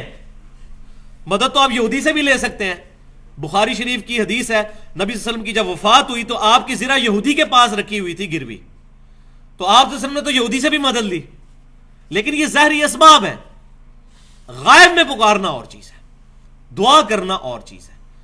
تو یہ جو فرشتے جو مدد کا ذریعہ ہیں، تو اگر یہ مطلب سمجھ لیا جائے تو اب یہ جو آیت پیش کی جاتی ہے سورہ التحریم کی آیت نمبر 4، یہ پرٹیکولر پروفٹ کے بارے میں ہے صلی اللہ علیہ وسلم، حضور صلی اللہ علیہ وسلم کے بارے میں اللہ تعالیٰ فرما رہے ہیں آپ کو تسلی دیتے ہوئے فَإِنَّ اللَّهَ هُوَ مَوْلَاهُ، بے شک اللہ تعالیٰ آپ کا مددگار ہے، ان کا مددگار ہے نبی صلی اللہ علیہ وسلم کا۔ وَجِبْرِيل، اور جبریل علیہ السلام بھی نبی صلی اللہ علیہ وسلم کے مددگار ہیں۔ وَصَالِحُ الْمُؤْمِنِينَ، اور نیک مومنین بھی نبی صلی اللہ علیہ وسلم کے مددگار ہیں۔ وَالْمَلَائِكَةُ بَعْدَ ذَلِكَ ظَهِيرٌ، اور اس کے بعد فرشتے بھی آپ صلی اللہ علیہ وسلم کے مددگار ہیں۔ تو نیک مومنین بھی آپ صلی اللہ علیہ وسلم کے مددگار ہیں۔ تو جتنے نیک مومنین ہیں قیامت تک وہ سارے پھر حضور کے مشکل کشا ہوئے اس آیت کے تحت۔ تو آپ صلی اللہ علیہ وسلم پکارا کرتے تھے ان کو، یا شیخ عبد القادر جنانی المدد، یا امام بخاری المدد، یہ مطلب اگر لیا جائے، اس سے بڑی کوئی گستاخی نہیں ہے، اور انسان جو ہے وہ نہ صرف گستاخی بلکہ دار کفر کے اندر داخل ہو جائے گا، وَلِعَوْذُ بِاللَّهِ تعالیٰ۔ اس کا مطلب یہ ہے کہ اللہ تبارک و تعالیٰ ان کا مددگار ہے، اور اللہ تعالیٰ نے اپنی مشیت سے اسباب کے طور پر فرشتے آپ صلی اللہ علیہ وسلم کے ساتھ اٹیچ کیے ہیں، آپ کے جانثار صحابہ کرام آپ کے ساتھ اٹیچ کیے ہیں، جو آپ صلی اللہ علیہ وسلم کے فرمان پر اپنی جانیں نثار کرنے کے لیے تیار ہو جاتے ہیں، اور اس کا ثبوت قرآن پاک میں ہی موجود ہے۔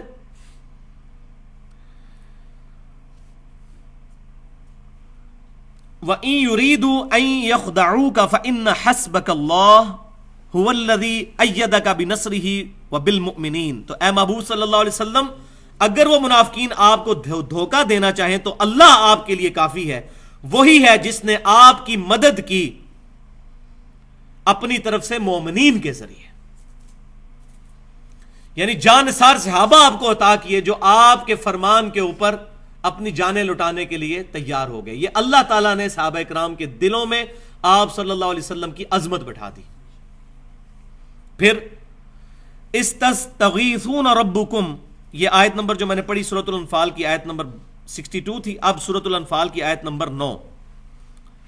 اور اے محبوب صلی اللہ علیہ وسلم وہ وقت یاد کرو جب آپ اپنے رب کے حضور فریاد کر رہے تھے جنگ بدر کے اندر، فاستجاب لکم انی ممدکم بألف من الملائکۃ مردفین، تو اللہ تعالیٰ نے آپ کی فریاد سنی اور کہا کہ میں 1000 فرشتوں کے ذریعے آپ کی مدد فرماؤں گا۔ لیکن نبی صلی اللہ علیہ وسلم نے فرشتوں کو پکارا، یا جبرائیل المدد، یا میکائیل المدد، یا اسرافیل المدد، نہیں. اس آیت میں آ رہا ہے کہ اللہ کو پکارا تو اللہ تعالیٰ نے فرشتے بھیج دیے. جیسا کہ صحیح بخاری کے اندر حدیث ہے، وہ تو ہم سب فرشتوں کو منگوا سکتے ہیں، فرشتوں کی بکنگ کروا سکتے ہیں. کتاب الوکالہ چیپٹر میں انٹرنیشنل نمبرنگ کے مطابق 2311 نمبر حدیث ہے، جب کوئی شخص رات کو سوتے وقت آیت الکرسی پڑھ لیتا ہے تو اللہ تعالیٰ کی طرف سے ایک فرشتہ مقرر ہو جاتا ہے اس کی حفاظت پر یہاں تک کہ صبح ہو جائے. لیکن کیا ہم فرشتے کو پکارتے ہیں؟ فرشتے کو پکاریں گے شرک. پکارنا اللہ کو ہے مدد کے لیے. اللہ تعالیٰ فرشتے کو بھیجے، یہ اللہ کی مرضی. تو اس کو پیش کیا جاتا ہے کہ فرشتے بھی مددگار ہیں. اب اسی کے ساتھ وہ چیز جو ظاہری اسباب کے بارے میں، تو وہ میں نے بیان کر دیا کہ صحابہ کرام نبی صلی اللہ علیہ وسلم کے ساتھ ظاہری اسباب کے طور پر تھے.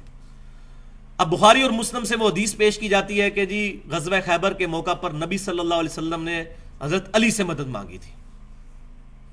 تو حضرت علی رضی اللہ تعالیٰ عنہ کو غائب میں پکارا تھا. آپ نے فرمایا تھا علی کو پیش کیا جائے. ایک رات پہلے آپ نے فرما دیا، بخاری مسلم کی متفق علیہ حدیث ہے، کل میں اس شخص کے ہاتھ میں جھنڈا دوں گا جو اللہ اور اس کے رسول سے محبت کرتا ہے، اللہ اور اس کا رسول اس سے محبت کرتے ہیں. تو سیدنا علی کو جب بلایا گیا تو آپ کو تو شعبے چشم تھا، آپ کو تو نظر ہی کچھ نہیں آتا تھا. آپ صلی اللہ علیہ وسلم نے اپنا مبارک لعاب دہن ان کی آنکھوں میں لگایا، ان کی آنکھیں ٹھیک ہو گئی. پھر آپ صلی اللہ علیہ وسلم نے جھنڈا دیا اور برکت کی دعا فرمائی، آپ کی دعا کی برکت سے فتح ہو جائے. اس دن حضرت علی کو جھنڈا ملتا ہے یا میں اس وقت ہوتا، میرا نام بھی علی ہے، مجھے بھی نبی صلی اللہ علیہ وسلم کی دعا کی اگر جو ساتھ قبولیت حاصل ہوتی تو میرے ہاتھ میں خیبر فتح ہو جاتا، آپ کے ہاتھ میں ہو جاتا.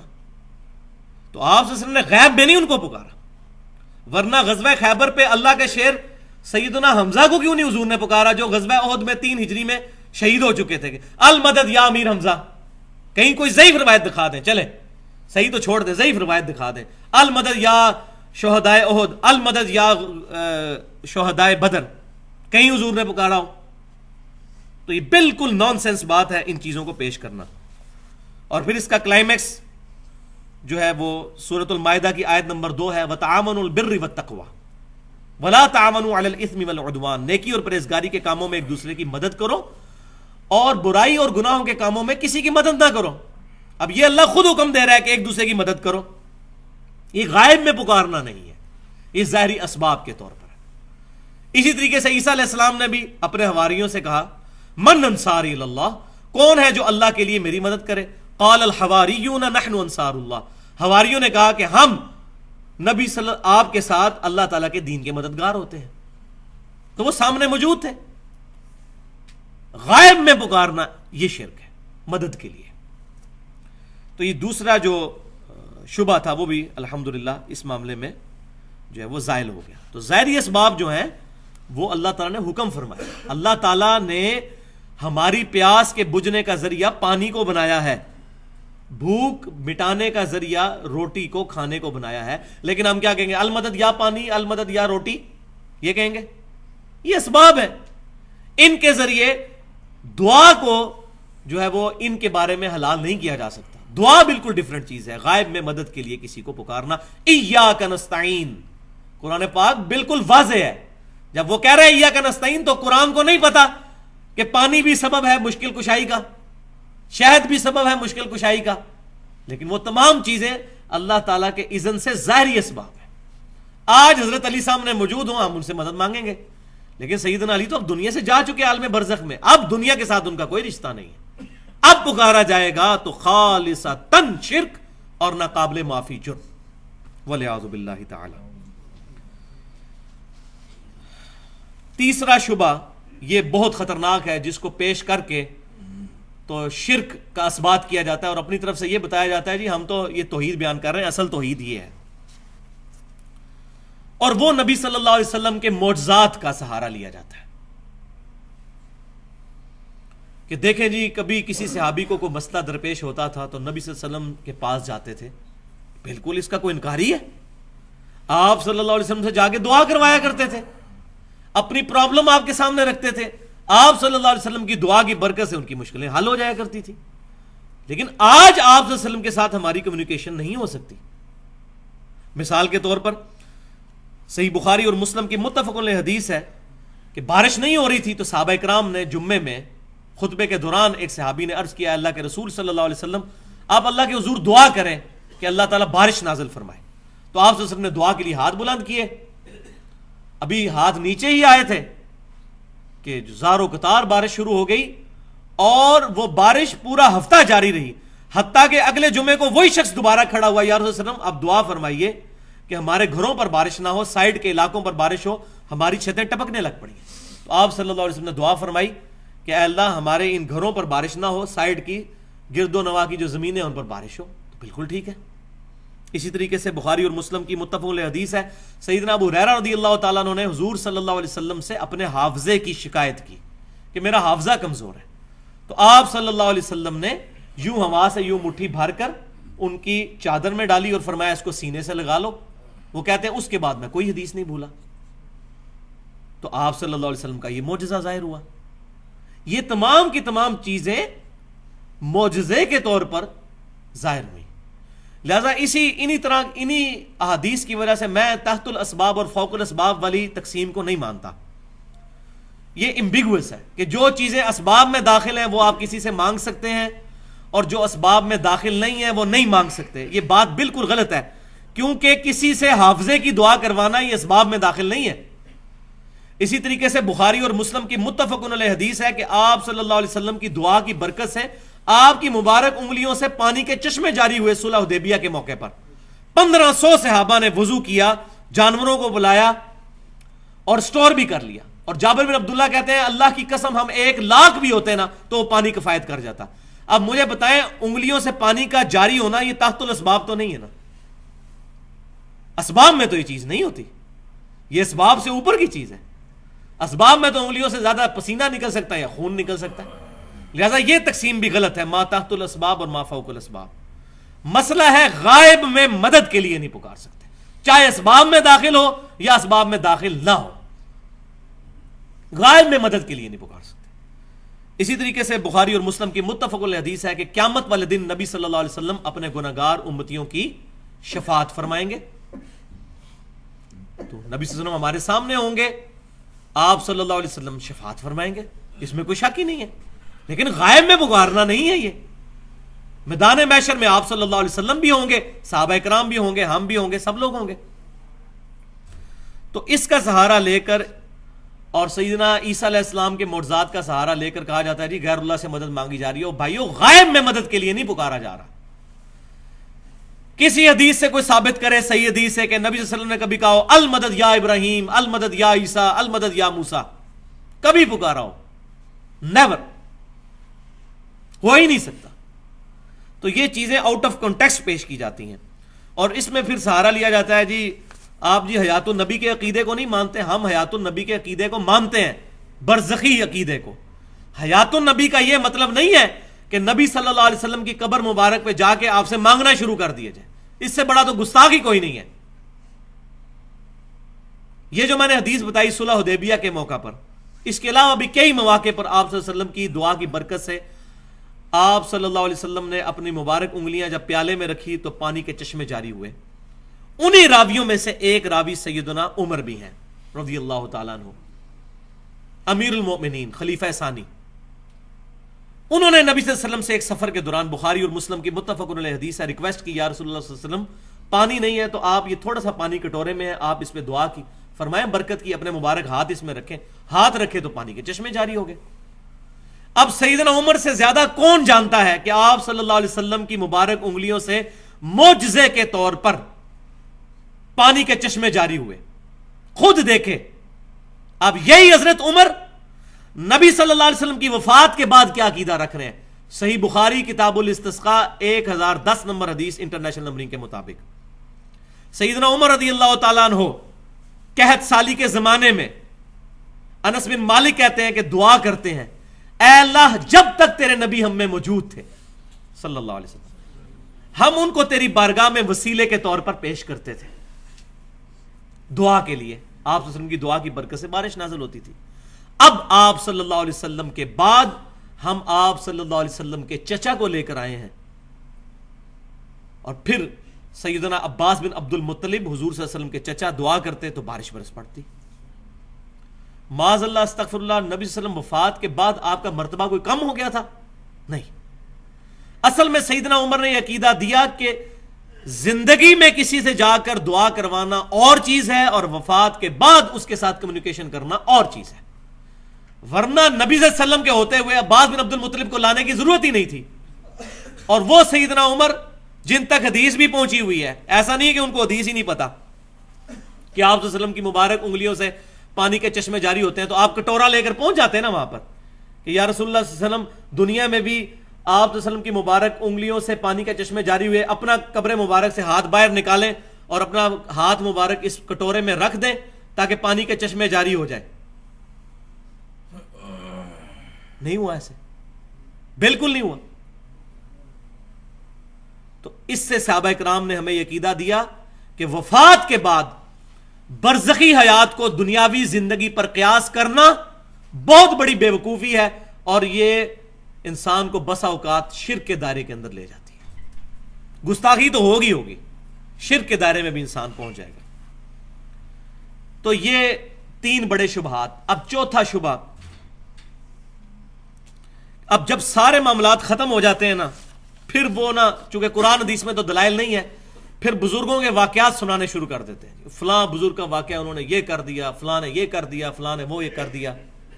مسئلہ ہے کہ بھائیو، یہ واقعات اگر ماننے شروع کر دیں نا ہم، تو میں آپ کو الحمدللہ تمام مکاتب فکر سے بزرگوں کی ایسی ایسی کرامتیں سنا سکتا ہوں، ان کی اپنی لکھی ہوئی، کہ اگر وہ بریلوی کی ہوں گی تو دیوبندی کہے گا جی جھوٹ ہے، دیوبندی کی ہوں گی تو بریلوی کہے گا جھوٹ ہے، اہل حدیث کی ہوں گی تو یہ دونوں کہیں گے جھوٹ ہے، اہل حدیث ان دونوں کو جھوٹ کہیں گے. یہ مانیں گے بھی تو اپنے بزرگوں کی کرامتیں، اور کسی کی نہیں مانیں گے. تو جب آپ کسی اور کے بزرگ کی کرامت ماننے کے لیے تیار ہی نہیں ہے، تو ہمیں اپنے بزرگ کی کرامت پیش کرنے کی ضرورت نہیں ہے. ہمیں پھر اس بزرگ کی کرامت پیش کریں جو آپ میں اور ہم میں کامن ہے. امام کائنات، سید الاولین والآخرین، شفیع المذنبین، رحمت للعالمین، سیدنا و مولانا امام اعظم محمد رسول اللہ صلی اللہ علیہ وسلم. لائیں قرآن اور سنت سے پیش کریں، صحابہ کرام کے اجماع سے کوئی بات پیش کر دیں، اپنی قیاس رائیاں نہ کریں. یہ من گھڑت واقعات پیش کر کے کتاب و سنت کا جنازہ نہ نکالیں. تو یہ چوتھا شبہ یہ ہے کہ یا تو واقعات پیش کیے جاتے ہیں، پھر ضعیف قسم کی حدیثیں اور روایتیں اور من گھڑت قسم کی قصہ کہانی پیش کر کے قرآن کی واضح آیات کو کاؤنٹر کیا جاتا ہے. انا للہ و انا الیہ راجعون. یہ کتاب بھائیوں محفوظ ہے. دنیا میں کوئی حدیث آ جائے، 1 ارب حدیثیں بھی آ جائیں، اس کتاب پر پیش ہوں گی. اس سے نہیں ٹکرانی چاہیے. ایاک نستعین، دعا صرف اللہ ہی سے، بس. اب کوئی حدیث ایسی نہیں ہوگی جو قرآن کی اس آیت کو کاؤنٹر کر دے. وہ حدیث ہی نہیں ہوگی، وہ حدیث صحیح نہیں ہوگی اصول محدثین پر، میرے آپ کے کہنے پر نہیں، اصول محدثین پر. اب میں یہاں پر انصاف کا تقاضا سمجھتا ہوں کہ ایک چیز بیان کر دوں. انہی واقعات میں سے ایک واقعہ جو بہت مشہور ہے، اور ہمارے سب کانٹیننٹ میں 2 بھاری فرقے جو اپنے آپ کو فخری اہل سنت کہتے ہیں، حالانکہ اس طرح کے واقعات لکھ کے ان کو شرم کرنی چاہیے. اہل سنت کا یہ منہج ہے؟ اہل سنت کا یہ منہج نہیں ہو سکتا. اہل سنت کا منہج کتاب و سنت اجماع کو حجت ماننا ہے، اور جہاں کہیں ان تینوں چیزوں میں کوئی چیز نہ ملے پھر قیاس اور اجتہاد بھی کیا جا سکتا ہے. تو چونکہ وہ اپنے آپ کو فخری اہل سنت کہتے ہیں، تو اب اہل سنت کی یہ تعلیمات تو نہیں ہے. تو ہمارے سب کانٹیننٹ میں 2 بھاری فرقے، نمبر 1 بریلوی اور نمبر 2 دیوبندی. ان دونوں مکتبہ فکر کی 2 بڑی جماعتیں اس وقت پوری دنیا میں دعوت و تبلیغ کا کام کر رہی ہیں. بریلویوں کی دعوت اسلامی ہے، تقریباً 65 سے 70 ملکوں میں ان کا دعوت کا کام پھیل چکا ہے، بقول ان کے ٹی وی چینل بھی ان کا چل رہا ہے. اور دیوبندیوں کی تبلیغی جماعت ہے جن کا دعویٰ ہے کہ تقریباً 168 ملکوں میں ہمارے مراکز قائم ہو چکے ہیں. اب دونوں کے سلیبس میں جو کتابیں شامل ہیں، ان دونوں میں یہ واقعہ درج ہے. الیاس قادری صاحب جو دعوت اسلامی کے امیر ہیں، ان کی کتاب ہے فیضان سنت، اور اس کا چیپٹر ہے مصافحہ اور معانقہ کی سنتیں اور آداب، صفحہ نمبر 654. اور دیوبندی عالم شیخ ذکریہ سہارنپوری جن کا لکھا ہوا تبلیغی نصاب پوری دنیا میں لے کر تبلیغی جماعت گھومتی ہے اور پڑھ پڑھ کر سناتی ہے، فضائل درود والا چیپٹر اس کا، اور فضائل حج والا چیپٹر تبلیغی نصاب کا. اس میں فصل نمبر 9 کے صفحہ نمبر 130 کے اوپر فضائل حج میں شیخ ذکریہ صاحب یہ واقعہ لے کر آئے ہیں. انتہائی گستاخانہ واقعہ. وہ کہتے ہیں کہ شیخ احمد رفائی صاحب کہتے ہیں کہ 555 ہجری میں جب وہ حج سے فراغت کے بعد روضہ رسول پر حاضر ہوئے صلی اللہ علیہ وسلم، تو عربی کے 2 شعر قبر رسول پر جا کر پڑھے 555 ہجری میں، یعنی تقریباً 550 سال نبی صلی اللہ علیہ وسلم کو دنیا سے تشریف لے جائے ہوئے ہو چکے ہیں۔ 550 سال کے بعد شیخ احمد رفائی، جن سے یہ رفائی قادری سلسلہ بھی چلتا ہے، مصر کے اندر بہت زیادہ ہیں، کویت کے اندر بھی ہیں یہ لوگ، وہ کہتے ہیں جی قبر رسول پر وہ پہنچے، انہوں نے 2 عربی شعر پڑھے جن کا ترجمہ کچھ یوں تھا کہ دوری کی حالت میں اپنی روح کو آستانہ اقدس پر حاضری کے لیے بھیجتا تھا، تو اے اللہ کے رسول صلی اللہ علیہ وسلم، اب میں اپنا جسم بھی لے کر آپ صلی اللہ علیہ وسلم کے پاس آیا ہوں، تو آپ صلی اللہ علیہ وسلم اپنا دستے مبارک اپنی قبر سے باہر نکالیں تاکہ میں اس دستے مبارک کی زیارت کروں اور اس کو بوسہ دوں، ولیعوذ باللہ تعالی۔ یہ کون سا حج اور عمرے میں نبی صلی اللہ علیہ وسلم کی قبر مبارک پر حاضری کا یہ طریقہ کس صحابی سے، کس تابعی سے ثابت ہے؟ ورنہ اس وقت 40 لاکھ لوگ اگر یہی دعا وہاں جا کے کرنا شروع کر دیں کہ یا رسول اللہ علیہ وسلم اپنی قبر مبارک سے ہاتھ باہر نکالیں، ہم آپ کو ملنے کے لیے آئے ہیں، تو آپ سمجھ سکتے ہیں کہ یہ کتنا بڑا ظلم ہے اس طرح کا عقیدہ رکھنا۔ پھر شیخ ذکریہ صاحب کہتے ہیں کہ 90,000 لوگوں کی موجودگی میں، 90,000 لوگوں کی موجودگی میں نبی صلی اللہ علیہ وسلم نے، یہ ان کے الفاظ ہیں معاذ اللہ استغفر اللہ، اپنی قبر مبارک سے ہاتھ باہر نکالا، شیخ احمد رفائی رحمۃ اللہ علیہ نے اس ہاتھ کو بوسہ دیا، اور 90,000 لوگ اس منظر کو دیکھ رہے تھے۔ شکر ہے یہ انہوں نے لکھ دیا تاکہ بعد والے تعویل بھی نہ کر سکیں یہ خواب کی بات ہو رہی ہے، یہ خواب نہیں ہے، بیداری کی بات ہے، کیونکہ 90,000 لوگ اکٹھا ایک تو خواب نہیں دیکھ رہے، 90,000 لوگوں نے یہ منظر دیکھا، اور پھر انہوں نے پکی مور لگائی ہے تاکہ کوئی بندہ سانس بھی نہ لے سکے۔ وہ کہتے ہیں انہی دیکھنے والوں میں شیخ عبد القادر جیلانی رحمۃ اللہ علیہ کا نام بھی ذکر کیا جاتا ہے تاکہ سارے سہم جائیں کہ اب شیخ عبد القادر جیلانی نے بھی یہ دیکھا ہے تو یہ تو جھوٹ نہیں ہو سکتا۔ لیکن واللہ یہ واقعہ 555 ہجری میں آج سے 900 سال پہلے کی بات ہو رہی ہے بھائیو۔ آج سے 100 سال پہلے بھی 90,000 کا مجمع مسجد نبوی میں نہیں آ سکتا تھا، آج سے 100 سال پہلے بھی، آج سے 50 سال پہلے بھی مسجد نبوی میں 90,000 کا مجمع نہیں آ سکتا تھا۔ 1955 میں یہ توسیع کا کام شروع ہوا ہے اور پھر شافات کے دور میں یہ کمپلیٹ ہوا ہے، اب جا کے اس میں کچھ بندے آتے ہیں 1,00,000 1.5 لاکھ کے قریب، اور پھر باہر والے سین بھی ملا کے تقریباً 4.5-5 لاکھ۔ تو 900 سال پہلے کہہ رہے ہیں 90,000، دیکھیں جھوٹ کے پاؤں ہی نہیں ہوتے، کتنا بڑا جھوٹ ہے۔ 9,000 لکھ دیتے تو شاید یہ کو قابو بھی آ جاتا، 90,000 لکھ کے تو جو ہے وہ اپنی نشانی چھوڑ دی، پتہ چل گیا۔ معاذ اللہ استغفر اللہ، یہ باتیں صحابہ کرام علیہم رضوان سے کیوں نہیں ظاہر ہوئیں؟ بخاری اور مسلم کی متفق علیہ حدیث ہے کہ آپ صلی اللہ علیہ وسلم کی وفات کے بعد جب صحابہ کرام علیہم رضوان میں اختلاف ہو گیا خلافت کے مسئلے میں، وہ ڈیٹیل بات ہے، یہاں ایڈریس کرنے کا محل نہیں ہے، تو صحابہ کرام علیہم رضوان آپس میں مشورے کے لیے اکٹھے ہوئے، بڑا اختلاف رہا ہوا، الٹیمیٹلی وہ چیزیں کنکلوڈ ہوئیں، لیکن کسی صحابی کو یہ وہم بھی نہیں ہوا کہ نبی صلی اللہ علیہ وسلم کا جسم مبارک تو ابھی چارپائی پہ رکھا ہوا ہے، دفنایا بھی نہیں ہے، تو رسول اللہ سے ہی جا کے پوچھ دیتے ہیں کہ یا رسول اللہ صلی اللہ علیہ وسلم آپ کے بعد ہم کس کو خلیفہ چنیں؟ آپ نے تو خلیفہ اپنا کسی کو نہیں بنایا اس قرآن کے علاوہ۔ وہ صحیح بخاری میں حدیث موجود ہے کہ آپ صلی اللہ علیہ وسلم نے قرآن کے مطابق عمل کرتے رہنے کی وصیت فرمائی تھی، کتاب المغازی میں 4460 نمبر حدیث ہے۔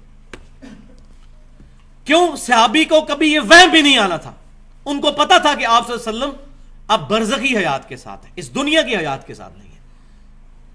اسی طریقے سے سیدہ عائشہ رضی اللہ تعالی عنہا جب گھر سے نکلی اجتہادی غلطی کے طور پر، اور الٹیمیٹلی اس کا انجام جو ہے جنگ جمل ہوا، تو نبی صلی اللہ علیہ وسلم کے حجرے مبارک میں 47 سال تک اس قبر والے حجرے میں سیدہ عائشہ رہی ہیں۔ کسی ضعیف روایت سے کوئی بندہ ثابت کر دے کہ حضرت عائشہ نے کبھی نبی صلی اللہ علیہ وسلم سے قبر پہ ملاقات کی ہو یا آپ صلی اللہ علیہ وسلم کا ہاتھ مبارک آپ کے لیے باہر نکلا ہو۔ یہ بعد والے لوگ اتنے بڑے بڑے دعوے کرتے ہیں، اور پھر جب ہم ان کا نام لیتے ہیں ہمیں کہتے ہیں بزرگوں کے گستاخ ہیں۔ ہم کہتے ہیں ہم ہر اس شیطانی بزرگ کے گستاخ ہیں جو رسول اللہ کا گستاخ ہے۔ یہ ہمارے ایمان کا تقاضا ہے۔ رو اپنی قسمت کو اگر تم ایسے لوگوں کو اپنا بزرگ مانتے ہو، کل کو تم غلام احمد قادیانی کو بھی اپنا بزرگ مانو گے، اس کے ساتھ بھی اتنے لوگ لگے ہوئے ہیں، لاکھوں لوگ پاکستان میں اس کے ساتھ بھی اٹیچ ہیں۔ پاکستان کی سرزمین تو ویسے ہی بہت زرخیز ہے گمراہی کے لیے، کوئی بندہ جو ہے ایک ادھر ننگا بھی کپڑے اتار کے بھی کسی جنگل میں بیٹھ جائے اس کے ساتھ بھی 4 بندے لگ جاتے ہیں۔ تو ٹھیک ہے. تو یہ بزرگ، اور پھر کہتے ہیں بزرگوں کے گستاخ. ہم ان کو بزرگ ہی نہیں مانتے تو بزرگوں کی گستاخی کہاں سے ہوگی؟ آپ بتائیں گستاخان رسول بزرگ ہو سکتے ہیں؟ کبھی بھی نہیں. تو دو رزلٹ ہے، یا تو یہ گستاخان رسول تھے، انہوں نے جھوٹ بولا، اور یا پیچھے جھوٹ بول رہے ہیں جو ان کی طرف باتیں منسوب کر کے لکھ رہے ہیں. اب آپ کا فیصلہ ہے کہ کون سی بات مانتے ہیں. اگر ان کو گستاخ مانتے ہیں تو وہ فارغ، اور اگر ان کو صحیح مانتے ہیں اور ان کو جھوٹ مانتے ہیں تو یہ فارغ. تو دونوں طرف آپ کے بزرگ فارغ ہوتے ہیں. تو کتاب و سنت پر اپنے اعمال کی بنیاد رکھی جائے. تو صحیح احادیث یہ ذریعہ ہے حق تک پہنچنے کا، قرآن پاک کے بعد. ضعیف روایتیں اور واقعات نہیں. امام مسلم بن حجاج قشیری رحمۃ اللہ علیہ المتوفی 261 ہجری صحیح مسلم کے مقدمے میں تقریباً 100 روایتیں احادیثیں لے کے آئے ہیں اس زمن میں کہ صحیح حدیث کیوں ضروری ہے.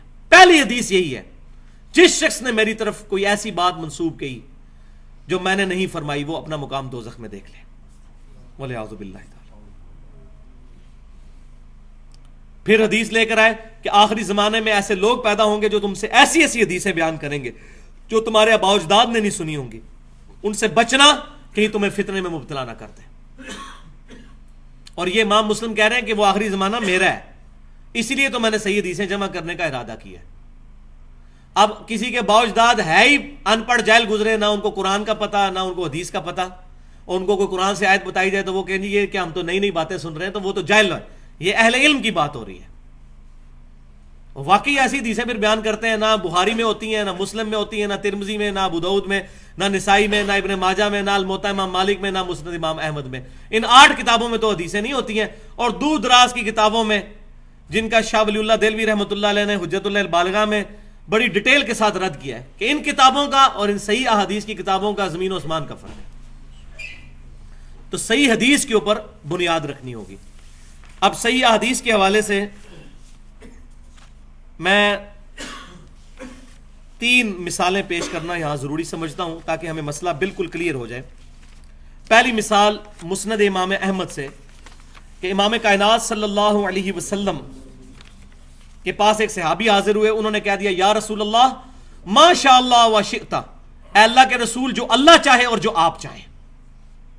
آپ صلی اللہ علیہ وسلم نے فرمایا اجعلتنی للہ ندا، کیا تم نے مجھے اللہ کے مقابل کھڑا کر دیا ہے؟ قل بل ما شاء اللہ وحدہ، بلکہ یہ کہو کہ جو اکیلا اللہ چاہے. اب اس صحابی نے پاکستانی مولوی کی طرح یہ نہیں کیا کہ اے اللہ کے رسول میں آپ کو مستقل بالذات نہیں سمجھ کے پکار رہا، میں غیر مستقل بالذات سمجھ کر اور محدود اور عطائی کے تحت باذن اللہ آپ کو پکار رہا ہوں، تو آپ نے مجھے کیوں کہہ دیا کہ مجھے اللہ کے مقابلے پہ کھڑا کر دیا؟ یہ نہیں انہوں نے کہا. ان کو پتا تھا نیت جو کچھ بھی ہو، جو چیز اللہ نے اپنے ساتھ خاص کر لی ہے وہ مخلوق میں اذن کے ساتھ ماننا بھی شرک ہے. اللہ کے اذن کے ساتھ کسی کی عبادت ہو سکتی ہے؟ نہیں. حضرت آدم علیہ السلام کی عبادت نہیں ہوئی تھی، وہ سجدہ تعظیمی تھا. سجدہ عبادت ہمیشہ ہی حرام رہا ہے. سجدہ تعظیمی پچھلی امتوں میں جائز تھا، اس امت میں وہ بھی حرام ہو گیا. اللہ کا شکر ہے حرام ہوا، ورنہ یہ لوگ جو اب اس قدر شرک کر رہے ہیں ان کے پاس بہت بڑی دلیل موجود ہوتی. دوسری مثال جامعہ ترمذی میں سیدنا ابن عباس رضی اللہ تعالیٰ عنہ کو نبی صلی اللہ علیہ وسلم نے وصیت فرماتے ہوئے کہا اپنی سواری کے پیچھے بٹھا کر، اے بیٹے اللہ کے احکام کی حفاظت کر، اللہ تیری حفاظت فرمائے گا. اللہ کے حقوق کا خیال رکھ، تو اپنے رب کو اپنے سامنے پائے گا جب بھی مصیبت آئے گی تو. اور جب تجھے سوال کرنا ہو تو صرف اللہ سے سوال کرنا، اور جب مدد طلب کرنی ہو تو صرف اللہ سے مدد طلب کرنا. اور پھر ساتھ کیا ارشاد فرمایا، جان لے اگر پوری امت جمع ہو کر تجھے ذرے کے برابر فائدہ پہنچانا چاہے اور اللہ نہ چاہے تو نہیں پہنچا سکتی، اور پوری امت مل کر تجھے ذرے کے برابر نقصان پہنچانا چاہے اور اللہ نہ چاہے تو نہیں پہنچا سکتی. تقدیر کے صحیفے لکھ کر خشک ہو چکے اور قلم اٹھا لیے گئے. اس حدیث کو امام ترمذی نے کہا ھذا حدیث حسن صحیح، یہ صحیح حدیث ہے. اب یہ حدیث کہ مدد صرف اللہ سے مانگنا، سوال صرف اللہ سے کرنا، صحابہ کرام کو اس کا مطلب پتا تھا کہ اس سے مراد ہے غائب میں مدد کے لیے، دعا کے لیے پکارنا. ورنہ جس طرح آج کا مولوی اپنے ماننے والوں کو سکھا رہا ہوتا ہے، دیکھو جی جب ہم پانی میں ڈوب رہے ہوں تو کسی کو مدد کے لیے نہ پکارے. اس صحابی نے تو نہیں کہا یا رسول اللہ صلی اللہ علیہ وسلم مجھے بھوک لگی ہو تو میں اپنی ماں سے روٹی نہ مانگوں, آپ کہہ رہے ہیں کہ اللہ ہی سے مانگنا تو میں روٹی اللہ سے مانگوں. صحابی نے نہیں یہ گستاخی کی. پھر یہ بھی نہیں کہا یا رسول اللہ صلی اللہ علیہ وسلم مجبور انسان کوئی ہے وہ مدد کے لیے جو ہے وہ کسی کے پاس پیسے روپے لینے کے لیے نہ جائے, اللہ کو پکارنا شروع کر دے. ان کو پتا تھا کہ ظاہری اسباب اور چیز ہے, دعا کرنا اور چیز ہے. یہ آج کے گستاخ لوگوں نے یہ مسئلے جو ہیں وہ گھڑے ہوئے ہیں. اور تیسری مثال جو میں نے پچھلی دفعہ بھی دی تھی, بخاری اور مسلم کی متفق علیہ حدیث ہے, جب 70 صحابہ کو دھوکے سے شہید کیا گیا تو انہوں نے دعا کی, اے اللہ ہمارے نبی کو ہمارے حال کی خبر کر دے. انہوں نے نہیں کہا یا رسول اللہ انظر حالنا, حضور صلی اللہ علیہ وسلم دنیا میں موجود ہے اور وہ کہہ رہے ہیں اے اللہ ہمارے نبی کو ہمارے حال کی خبر کر دے. یہ حضور کی تربیت تھی, ان کو پتا تھا رسول اللہ کو پکارا تو شرک ہو جائے گا. تو چاہے جائے کہ آج پکارنا کتنی بڑی گستاخی. تو پھر مصیبت اور پریشانی میں آپ صلی اللہ علیہ وسلم نے وظیفہ بھی تعلیم فرمایا. جامعہ ترمذی میں صحیح سند کے ساتھ, المستدرک الحاکم میں بھی موجود ہے. آپ صلی اللہ علیہ وسلم ہر مشکل, ہر پریشانی میں کہتے تھے یا حیو یا قیوم برحمتک استغیث, اے خود سے زندہ ہر چیز کو تھامنے والے, میں تیری رحمت کا سوال کرتا ہوں, تیری مدد کا سوال کرتا ہوں تیری رحمت کے ساتھ. یہ آپ صلی اللہ علیہ وسلم کی دعا ہوا کرتی تھی. صحیح بخاری میں موجود ہے, آپ صلی اللہ علیہ وسلم مشکل پریشانی میں حسبنا اللہ و نعم الوکیل کہا کرتے تھے. ہم نے اللہ ہی پر بھروسہ کیا, وہی بہتر کارساز ہے. جامعہ ترمذی میں حدیث موجود ہے, آپ صلی اللہ علیہ وسلم نے بہترین دعا تعلیم فرمائی, لا الہ الا انت سبحانک انی کنت من الظالمین. یہ حضرت یونس علیہ السلام کی دعا مانگو گے اللہ کبھی محروم نہیں لوٹائے گا. یہ آپ صلی اللہ علیہ وسلم نے ارشاد فرمایا. لیکن تمام کے لیے ذکر و درود شرط ہے. جامعہ ترمذی میں حدیث ہے کہ ذکر و درود جو ہے یہ دعاؤں کی قبولیت کا ذریعہ ہے. ایک بہت لمبی حدیث کا خلاصہ یہ بنتا ہے کہ جو شخص اللہ کا ذکر اور نبی صلی اللہ علیہ وسلم پر درود شریف پڑھ کر اللہ کی طرف متوجہ ہوتا ہے تو آپ صلی اللہ علیہ وسلم نے اس کے لیے فرمایا سل تعطا, سل تعطا, مانگ تجھے دیا جائے گا, مانگ تجھے دیا جائے گا. تو یہ ہمارا دوسرا ٹاپک بھی کنکلوڈ ہوا. اب آخری حصہ آج کا, تقریباً اب پیچھے 20 منٹ باقی ہیں, تو یہ انشاءاللہ امید ہے کہ کور ہو جائے گا ہمارا ان 20 منٹوں کے اندر. یہ بہت امپورٹنٹ ٹاپک ہے جو اب ڈسکس ہونے جا رہا ہے, اور آج کے دور کا بہت بڑا مسئلہ ہے یہ. اس کی بنیاد کے اوپر لوگ گمراہی کے اندر گھرے ہوئے ہیں, اور وہ یہ ہے کہ کیا کلمہ گو مسلمان بھی شرک کر سکتا ہے؟ لوگ کہتے ہیں دیکھیں جی, ایک طرف کہتے ہیں کلمہ گو ہے, کلمہ پڑھ لیا, اب اس کو مشرک بھی کہتے ہیں. یہ کیسے ہو سکتا ہے کہ کوئی بندہ کلمہ پڑھے اور وہ شرک بھی کرے؟ واقعی ہم بھی کہتے ہیں یہ کیسے ہو سکتا ہے؟ جس نے صحیح کلمہ پڑھا ہوا ہے وہ شرک تو نہیں کر سکتا, اور جس کو کلمے کا مطلب ہی نہیں پتا وہ تو ضرور شرک کرے گا. میں نے پچھلی دفعہ بھی بتایا تھا, نبی صلی اللہ علیہ وسلم کے مبارک دور میں کاتب وحی جو ہے مرتد ہو گیا تھا. بخاری اور مسلم کی متفق علیہ حدیث ہے. اس کو دفناتے تھے, زمین باہر پھینک دیتی تھی. حضور کے زمانے کے اندر وہ مشرک ہو گیا تھا, آپ کا صحابی تھا, ایمان تو لایا تھا, کاتب وحی تھا, وہی لکھا کرتا تھا. یہ بہت بڑی اریہ مثال ہے, اس کے بعد کوئی گنجائش نہیں رہتی. حضور صلی اللہ علیہ وسلم دنیا میں موجود ہے اور وہ بندہ مشرک ہو گیا, عیسائی ہو گیا. حضرت عیسیٰ علیہ السلام کو اللہ کا بیٹا ماننا شروع کر دیا اس نے. تو یہ ایک چھوٹی مثال بھی بہت تھی, لیکن اب میں ٹیکنیکلی اس ایشو کو ایڈریس کروں گا تاکہ یہ مسکنسیپشنز اس معاملے میں دور ہوں. تو سب سے پہلے سورۃ الانعام کی آیت نمبر 82. اب میں وہ دلائل نہیں پیش کروں گا کہ جس میں دو طرف مطلب نکل سکتے ہیں, تو وہ کمزور دلائل کو پکڑ کے جواب دینے کی کوشش کرتے ہیں. میں وہ مضبوط دلائل انشاءاللہ پیش کروں گا اللہ کی مدد سے جس کا جواب نہیں ان کے پاس ہوگا, جو شیطان کے ہتھے چڑھے ہوئے ہیں. سورۃ الانعام آیت نمبر 82. بسم اللہ الرحمن الرحیم. الذین آمنوا ولم یلبسوا ایمانہم بظلم اولئک لہم الامن وہم مہتدون. وہ لوگ جو ایمان لائے پھر ایمان لانے کے بعد اپنے ایمان میں شرک کو شامل نہیں کیا, وہی لوگ قیامت والے دن امن میں ہوں گے, وہی لوگ ہدایت یافتہ ہیں. ایمان لانے کے بعد شرک نہیں کیا. اس کا شان نزول صحیح بخاری اور مسلم کی متفق علیہ حدیث کے اندر موجود ہے. عبداللہ بن مسعود رضی اللہ تعالیٰ عنہ کہتے ہیں جب یہ آیت نازل ہوئی ہم بڑے پریشان ہوئے کہ یا رسول اللہ صلی اللہ علیہ وسلم, اس آیت میں آیا کہ جو شخص ایمان لایا اور ایمان لانے کے بعد اپنے ایمان میں ظلم کو شامل نہ کیا تو وہ شخص قیامت والے دن امن میں ہوگا, ہدایت پر ہوگا, تو یہ ظلم کا جو لفظ آیا ہے, ظلم تو عام معنوں میں تو گناہ میں آتا ہے. ربنا ظلمنا انفسنا, اے رب ہمارے ہم نے اپنی جانوں پر ظلم کیا, گناہ کیا. تو یا رسول اللہ صلی اللہ علیہ وسلم کیا قیامت والے دن کوئی بھی امن میں نہیں ہوگا؟ کیونکہ کوئی شخص ایسا نہیں جس سے گناہ نہ ہو. تو آپ صلی اللہ علیہ وسلم نے سورہ لقمان کی آیت نمبر 13 ارشاد فرمائی اور فرمایا ان الشرک لظلم عظیم, بے شک شرک سب سے بڑا ظلم ہے. یعنی اس آیت میں شرک ہے مراد ظلم سے, عام گناہ نہیں.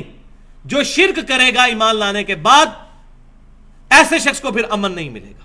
تو آپ صلی اللہ علیہ وسلم کی اس تشریح سے یہ بالکل بات ثابت ہو گئی کہ ایمان لانے کے بعد بھی جو شرک سے بچے گا اسی کو قیامت والے دن امن اور ہدایت ملے گی, اور کسی کو نہیں ملے گی. پھر صحیح مسلم میں حدیث ہے, امام کائنات صلی اللہ علیہ وسلم نے بیان فرمایا, جس مسلمان کے جنازے میں 40 ایسے لوگ شریک ہوں جو اللہ کے ساتھ شرک نہ کرتے ہوں, تو اللہ تعالیٰ ان 40 بندوں کی شفاعت اس کے حق میں قبول کر لے گا.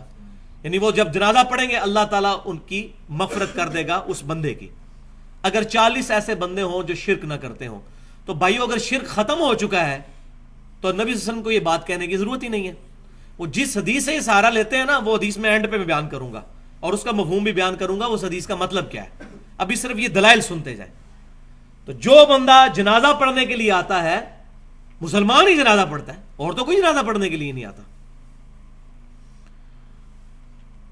پھر صحیح بخاری اور مسلم کی متفق علیہ حدیث ہے, یہ بالکل کرٹیکل حدیث ہے اس حوالے سے, تم لوگ بھی اگلے لوگوں کے راستے پر چل پڑو گے, قدم با قدم, بالشت بر بالشت, حتیٰ کہ اگلے لوگوں میں سے کوئی شخص گوہ کے سوراخ میں داخل ہوا تو تم لوگ بھی وہی کام کرو گے. یعنی اپنے امتیوں کو آپ صلی اللہ علیہ وسلم بیان فرما رہے ہیں. صحابہ کرام نے پوچھا یا رسول اللہ صلی اللہ علیہ وسلم, یہ اگلے لوگ جو گزر چکے اس سے مراد یہودی اور عیسائی ہیں؟ آپ نے فرمایا اگر وہ مراد نہیں تو پھر کون لوگ مراد ہیں؟ یعنی جو جو خرابیاں یہودیوں اور عیسائیوں میں پیدا ہوئیں تم میں بھی پیدا ہوں گی. اب یہ حدیث پیش کر کے ہمارے پاکستان میں ایک بہت بڑے عالم ہیں جو ہر سال توحید کانفرنس کر رہے ہیں, اور اس کانفرنس کا مقصد اثبات توحید نہیں ہوتا بلکہ شرک کی تمام اقسام کو قرآن حدیث سے ثابت کرنا ہوتا ہے, ڈاکٹر آصف اشرف جلالی صاحب. اور توحید کانفرنس میں یہ حدیث انہوں نے بیان کی ہے, وہ پورا میں نے ان کا میگزین پڑھا ہے, وہ اخبار جس کے اندر آیا ہے. وہ کہتے ہیں جی یہ جو حدیث ہے نا, تم بھی اگلے لوگوں کے راستے پہ چل پڑو گے, اس سے مراد یہ نہیں ہے کہ یہود و نصارہ کی طرح یہ امت شرک کرنا شروع کر دے گی. اس سے مراد یہ ہے کہ یہ جس طرح انگریز فیشن کریں گے, یہود و نصارہ جو جو لباس پہنتے ہیں مسلمان بھی وہی لباس پہننا شروع کر دیں گے, وہی حرکتیں شروع کر دیں. عقیدے کی بات نہیں ہو رہی, حالانکہ اس حدیث میں تو ایسی بات کوئی نہیں ہے, کیٹاگوریکل مینشن ہے, مطلقاً ہے. لیکن وہ کہتے ہیں اس سے مراد یہ ہے. For the sake of argument ہم ایگری کرتے ہیں. لیکن بھائیو الحمدللہ کتب احادیث کے اندر اس حدیث کا موقع اور محل بھی, شان فرمان بھی موجود ہے کہ کس جگہ پر آپ نے یہ بات ارشاد فرمائی تھی. وہ جامعہ ترمذی کے اندر صحیح سند کے ساتھ حدیث موجود ہے. ابو واقد رضی اللہ تعالیٰ عنہ کہتے ہیں جب ہم غزوہ حنین کے لیے جا رہے تھے تو راستے میں ایک درخت آیا جس کو ذات انوات کہا جاتا تھا, جس پر مشرکین جنگ میں فتح کے لیے برکت کے طور پر اپنا اسلحہ لٹکایا کرتے تھے. تو صحابہ کرام میں سے کچھ نے عرض کیا یا رسول اللہ صلی اللہ علیہ وسلم, آپ بھی ہمارے لیے کوئی ایسا درخت مقرر فرما دیں جہاں پر ہم اپنا اسلحہ لٹکا لیا کریں برکت کے لیے, جس طرح یہ مشرکین کرتے ہیں. تو آپ صلی اللہ علیہ وسلم نے کہا سبحان اللہ, یہ جو جملہ بولا جاتا ہے یعنی اللہ پاک ہے, اس کو آپ بریکٹ میں سمجھ لیں, معذوف ہے سبحان اللہ عما یشرکون, اللہ پاک ہے اس شرک سے جو لوگ کرتے ہیں. سبحان اللہ, اللہ پاک ہے. تم نے تو آج وہی بات کر دی جو موسیٰ علیہ السلام کے امتیوں نے کہی تھی. سورۃ الاعراف آیت نمبر 138 آپ صلی اللہ علیہ وسلم نے تلاوت فرمائی کہ جب ان کی قوم ایک ایسی جگہ سے گزری جہاں لوگ بتوں پر اعتکاف کیے ہوئے بیٹھے ہوئے تھے, تو انہوں نے کہا اے موسیٰ علیہ السلام آپ ہمارے لیے بھی کوئی اس طرح کا بت بنا دیں جس پر ہم بیٹھ جایا کریں عبادت کے لیے. تو آپ صلی اللہ علیہ وسلم نے اس کو بت کے ساتھ تشبیہ دی. دیکھیں درخت کو, آج بھی ہو رہا ہے, آپ دیکھ لیں یہ جتنے مزارات ہیں درخت ہیں ان کے ساتھ ٹاکیاں بھی وہ باندھی ہوئی ہوتی ہیں کپڑے کی مختلف اور منتیں مانی, بالکل سیم وہی چیز چل رہی ہے. تو آپ صلی اللہ علیہ وسلم نے فرمایا کہ تم نے وہی بات کر دی جو موسیٰ کے لوگوں نے کی تھی. موسیٰ علیہ السلام دنیا میں موجود تھے. پھر آپ نے یہی بات ارشاد فرمائی جو بخاری اور مسلم میں ہے, تم بھی اس ذات کی قسم جس کے قبضہ قدرت میں میری جان ہے, قسم اٹھا کے اللہ کے نبی کہہ رہے ہیں, تم بھی اسی راستے پر چل پڑو گے جس پر پچھلے لوگ چلے تھے, جو پہلے لوگ گزر چکے. اب آپ صلی اللہ علیہ وسلم کے یہ حدیث کا کانٹیکسٹ ہی بتا رہا ہے کہ شرک کے حوالے سے اب تو گنجائش ہی نہیں رہ جاتی کوئی بندہ انکار کرے. تو حدیث کی حفاظت کرتی ہے, کوئی باطل اس میں داخل نہیں ہو سکتا. پھر صحیح بخاری اور مسلم کی متفق علیہ حدیث ہے, سیدہ عائشہ کہتی ہیں حضور صلی اللہ علیہ وسلم کے بیماری کے دن تھے آخری, اور حضور کی 2 بیویاں بیٹھ کے گفتگو کر رہی ہیں, ام سلمہ اور ام حبیبہ رضی اللہ تعالی عنہن, کہ جب ہم حبشہ گئے تھے ہم نے ماریا نام کا ایک گرجا دیکھا تھا جہاں بہت تصویریں لٹکی ہوئی تھی. تو نبی صلی اللہ علیہ وسلم جلال میں آئے, آپ صلی اللہ علیہ وسلم نے فرمایا یہی تو ان لوگوں میں خرابی تھی, جب ان میں کوئی نیک آدمی فوت ہو جاتا تھا تو وہ اس کی قبر پر مسجد بنا لیتے تھے, پھر وہاں اس کی تصویریں لٹکا لیتے تھے اور وہاں پر سجدے شروع کر دیتے تھے. قیامت والے دن اللہ کے حضور بدترین مخلوق ہوں گے یہ لوگ, بدترین مخلوق, والعیاذ باللہ. یہ بخاری اور مسلم کی متفق علیہ حدیث ہے. پھر صحیح مسلم کی حدیث ہے, یہ ہمارا پورا ریسرچ پیپر اس پہ چھپ چکا ہے, رسول اللہ کی آخری وصیت ہے, وہ انشاءاللہ ربیع الاول پہ ایڈریس بھی کریں گے اس کو ڈیٹیل کے ساتھ, کہ آپ صلی اللہ علیہ وسلم نے وفات سے 5 دن پہلے, صحیح مسلم کے الفاظ ہیں, جندب رضی اللہ تعالیٰ عنہ کہتے ہیں 5 دن پہلے حضور نے ہمیں ایک بات ارشاد فرمائی, دیکھنا تم سے پہلے جو لوگ تھے ان میں کوئی نیک آدمی فوت ہو جاتا تھا, لوگ اس کی قبر پہ سجدے شروع کر دیتے تھے, خبردار میں تمہیں منع کرتا ہوں یہ بات نہ کرنا. اور پھر بخاری اور مسلم کی متفق علیہ حدیث, حضور صلی اللہ علیہ وسلم کے بارے میں سیدہ عائشہ کہتی ہیں جب جس بیماری میں آپ کی وفات ہوئی, آپ صلی اللہ علیہ وسلم اپنی چادر اپنے سر مبارک سے اتارتے تھے, چہرہ مبارک سے ہٹاتے تھے, اور بار بار یہ کہتے تھے لعنت اللہ علی الیہود والنصارى اتخذوا قبور انبیائہم مساجدا, اللہ کی لعنت ہو یہودیوں اور عیسائیوں پر, انہوں نے اپنے نبیوں کی قبروں کو سجدہ گاہ بنا لیا تھا, والعیاذ باللہ تعالی. اس کے آگے حضرت عائشہ کے کامنٹس ہیں بخاری اور مسلم میں جو اس حوالے سے کلیئر کریں گے مسئلے کو. سیدہ عائشہ کہتی ہیں اگر ہمیں یہ ڈر نہ ہوتا کہ لوگ رسول اللہ کی قبر پر سجدے شروع کر دیں گے تو ہم آپ صلی اللہ علیہ وسلم کی قبر مبارک کو زائرین کی زیارت کے لیے عام کھول دیتے, لیکن ہمیں ڈر تھا, اور حضور صلی اللہ علیہ وسلم بھی ہمیں اسی بات سے ڈرا رہے تھے. حضرت عائشہ کو تو ڈر تھا شرک کا, پاکستان کے مولوی کو 1400 سال بعد کوئی ڈر ہی نہیں ہے. ان سے زیادہ کون نبی صلی اللہ علیہ وسلم کی باتوں کا فہم رکھنے والا تھا. پھر مسند امام احمد کے اندر صحیح سند کے ساتھ حدیث موجود ہے, نبی صلی اللہ علیہ وسلم نے دعا فرمائی اللہم لا تجعل قبری وثنا یعبد, اے اللہ میری قبر کو وہ بت نہ بننے دینا کہ لوگ اسے پوجنا شروع کر دیں, والعیاذ باللہ تعالی. وثن کا لفظ بت نہ بننے دینا, یعنی جس کو پوجا جائے گا وہ بت ہے, چاہے قبر ہو یا پتھر ہو یا درخت ہو, میری قبر کو بت نہ بننے دینا. تو یہ احادیث تھیں جو بالکل یہ بات کلیئر کرتی ہیں کہ آپ صلی اللہ علیہ وسلم کو بھی خدشہ تھا, صحابہ اکرام کو بھی خدشہ تھا.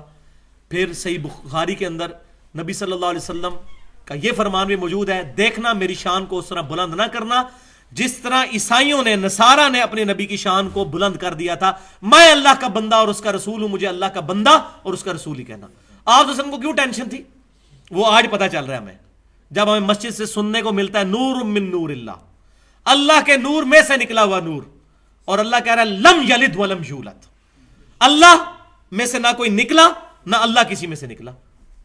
یہ صحیح ترجمہ ہے اس کا, بالکل اپروپریٹ ٹرانسلیشن, نور من نور اللہ. وہی یہود و نصارہ والے کام شروع ہو گئے یہاں پر بھی, اللہ تعالی ہمیں محفوظ کرے. اب ہم اس آخری بات کی طرف آتے ہیں کہ یہ امت خوش نصیب امت ہے اس حوالے سے کہ اللہ تعالیٰ نے اس امت کے ایک گروہ کو قیامت تک کے لیے شرک سے محفوظ کر دیا, ایک گروہ کو. وہ جو حدیث پیش کرتے ہیں وہ اب آپ سن لیں. صحیح بخاری اور مسلم کی متفق علیہ حدیث ہے کہ آپ صلی اللہ علیہ وسلم نے غزوہ احد کے جو شہداء تھے ان پر 8 سال کے بعد نماز جنازہ پڑھی, اپنی وفات سے چند دن پہلے قبر پہ جا کے. پھر آپ صلی اللہ علیہ وسلم نے وہاں ایک خطبہ دیا جس میں آپ صلی اللہ علیہ وسلم نے فرمایا مجھے تمہارے بارے میں شرک کا خدشہ نہیں ہے, البتہ مجھے یہ ڈر ہے کہ تم دنیا کے مال کے اندر دنیا میں رغبت کرنا شروع کر دو گے. اس حدیث کو پیش کر کے کہتے ہیں کہ آپ صلی اللہ علیہ وسلم نے چونکہ فرما دیا کہ مجھے شرک کا خدشہ نہیں ہے, لہذا شرک بالکل ختم ہو گیا. تو پہلی بات یہ ہے کہ اس خطبے کے بعد وہ حدیث آتی ہے جو آپ کی وفات سے جسٹ پہلے بستر مرگ پر ہے کہ اللہ کی لعنت ہو یہود و نصارہ پر, انہوں نے اپنے نبیوں کی قبروں کو سجدہ گاہ بنا لیا تھا. اور حضرت عائشہ کہہ رہی ہے کہ رسول اللہ صلی اللہ علیہ وسلم ہمیں ڈرا رہے تھے کہ یہ کام نہ کرنا. اگر اللہ نے آپ کو گارنٹی دے دی تھی کہ امت شرک نہیں کرے گی تو حضور کو ڈرانے کی کیا ضرورت تھی؟ کیا اللہ تعالیٰ پر ایمان نہیں تھا نبی صلی اللہ علیہ وسلم کا؟ نعوذ باللہ. ان سے بڑھ کر کون کامل الایمان ہو سکتا ہے؟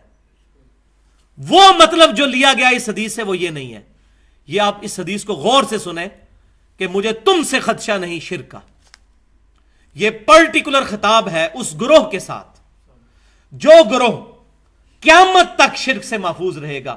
اس زمانے میں وہ گروہ صحابہ کرام پر مشتمل تھا, اور پھر قیامت تک انہی کے پیٹرن پر مان علیہ و اصحابی کے تحت ایک گروہ شرک سے محفوظ رہے گا. صحابہ کرام علیہم رضوان اس زمانے میں اس امت کے ریپریزنٹیٹو تھے, اس وقت کوئی فرقے نہیں بنے ہوئے تھے.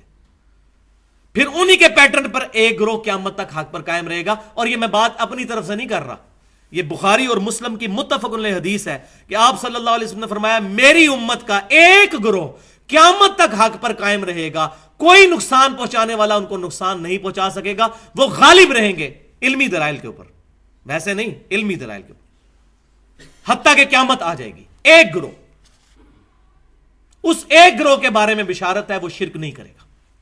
بنی اسرائیل میں تو سارے کے سارے گروہ شرک میں مبتلا ہو گئے, لیکن یہ امت توحید ہے, اس کا ایک گروہ قیامت تک حق پر قائم رہے گا.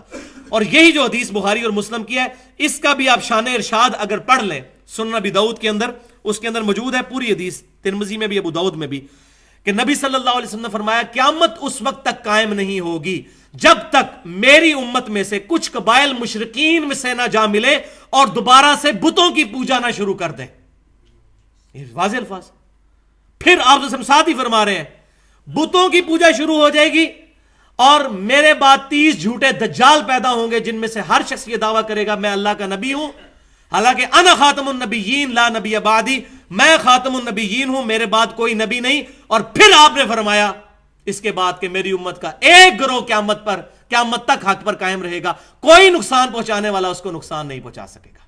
اب اس آیت اس حدیث کا بھی شان ارشاد پتہ چل گیا کہ کس موقع پہ آپ نے فرمایا تھا. پہلے آپ نے ذکر کیا کہ امت میں اس طریقے سے لوگ مشرکین کے ساتھ ملیں گے, بتوں کی پوجا شروع کریں گے, لیکن ایک گروہ بچ جائے گا. تو پتہ چل گیا. سنن ابی داؤد کے اندر حدیث ہے کہ آپ صلی اللہ علیہ وسلم نے فرمایا کہ 72 فرقے میری امت کے دوزخ میں جائیں گے. تو دوزخ میں کیوں جا رہے ہوں گے وہ؟ مسلمانوں کے فرقے, غیر مسلموں کو چھوڑ دیں. قادیانی فرقہ کہاں سے نکلا ہے؟ مسلمانوں میں سے. حلولیہ کہاں سے نکلے ہیں؟ مسلمانوں میں سے بھی. یہ لوگ شرک نہیں کر رہے. تو یہ حدیث بالکل آؤٹ آف کنٹیکسٹ پیش کی جاتی ہے. اس کا مفہوم صرف یہ ہے کہ میری امت ایز اے ہول پوری امت گمراہ نہیں ہوگی جس طرح بنی اسرائیل ہو گئی تھی. ایک گروہ یہاں پر حق پر قائم رہے گا. اور وہ المستدرک للحاکم میں صحیح سند کے ساتھ حدیث موجود ہے. آپ صلی اللہ علیہ وسلم نے فرمایا کہ میری پوری امت کبھی بھی گمراہی پر جمع نہیں ہوگی, کبھی بھی ایسا نہیں ہوگا. ایک گروہ اختلاف کرتا رہے گا, ضرور حق پر قائم رہے گا. تو یہ جو حدیث ہے بخاری اور مسلم کی کہ مجھے تم سے شرک کا خدشہ نہیں, اس کی تفسیر جو محدثین نے کی ہے, بریلوی دیوبندی اہل حدیثوں نے نہیں, شیعوں نے نہیں, محدثین نے. ابن حجر اسقلانی رحمۃ اللہ علیہ المتوفی 852 ہجری, اور علامہ بدر الدین عینی رحمۃ اللہ علیہ المتوفی 855 ہجری, آج سے تقریباً 600-700 سال پہلے ان لوگوں نے اس حدیث کی شرح میں لکھ دیا کہ اس سے مراد یہ نہیں ہے کہ پوری امت شرک نہیں کرے گی, اس سے مراد ایک گروہ ہے. ورنہ ہم نے امت میں دیکھا ہے کتنے لوگ مشرک بھی ہوئے ہیں. یہ ان ائمہ نے بھی اپنی کتابوں کے اندر, فتح الباری کے اندر اور عمدۃ القاری کے اندر, محدثین نے یہ ڈیٹیل کے ساتھ لکھ دیا. اور میں نے الحمدللہ اس کی بھی حاجت نہیں, دلائل کے ساتھ یہ بات بالکل واضح کر دی ہے. تو آپ صلی اللہ علیہ وسلم نے فرمایا میری امت کا ایک گروہ قیامت تک حق پر قائم رہے گا, کوئی نقصان پہنچانے والا ان کو نقصان نہیں پہنچائے گا. تو ایک گروہ کی گارنٹی ہے, وہ نبی صلی اللہ علیہ وسلم کے زمانے میں صحابہ کرام تھے. آپ صلی اللہ علیہ وسلم کے بعد آپ صلی اللہ علیہ وسلم کے صحابہ کے پیٹرن پر قیامت تک ایک گروہ حق پر قائم رہے گا. اور یہاں وہ بھی حدیث سن لیں, یہ جو حدیث ہے کہ میری امت کے 72 فرقے دوزخ میں جائیں گے, سنن ابی داؤد میں, اس کے ساتھ الفاظ موجود ہیں کہ میری امت میں ایسے لوگ پیدا ہوں گے جن کے اندر بدعتیں اس طرح داخل ہو جائیں گی جیسے باولا کتا کسی کو کاٹ جائے اور اس کا زہر اس کے ریشے ریشے میں پہنچ جائے، ایسی میری امت کے اندر بدعتیں داخل ہو جائیں گی. اور پھر ان بدعتوں کا انجام کیا ہونا ہے؟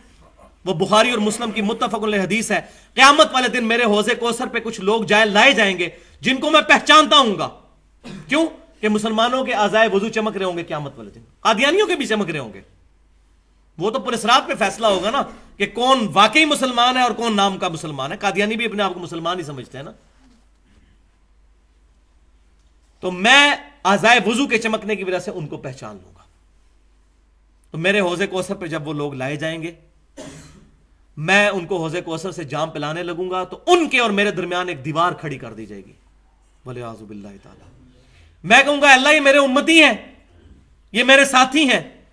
تو نبی صلی اللہ علیہ وسلم کو کہا جائے گا اے اللہ کے رسول، آپ کو نہیں پتا آپ کے بعد ان لوگوں نے دین میں بدعتیں جاری کر دی تھیں اور دین سے الٹے قدم پھر گئے تھے. تو آپ صلی اللہ علیہ وسلم فرماتے ہیں میں کہوں گا سحقن سحقن لمن غیر بعدی سحقن سحقن لمن بدل بعدی. ان پر پھٹکار ہو، ان کو مجھ سے دور کر دو جنہوں نے میری وفات کے بعد میرے دین کو بدل دیا، جنہوں نے میری وفات کے بعد میرا دین ٹیمپر کر دیا.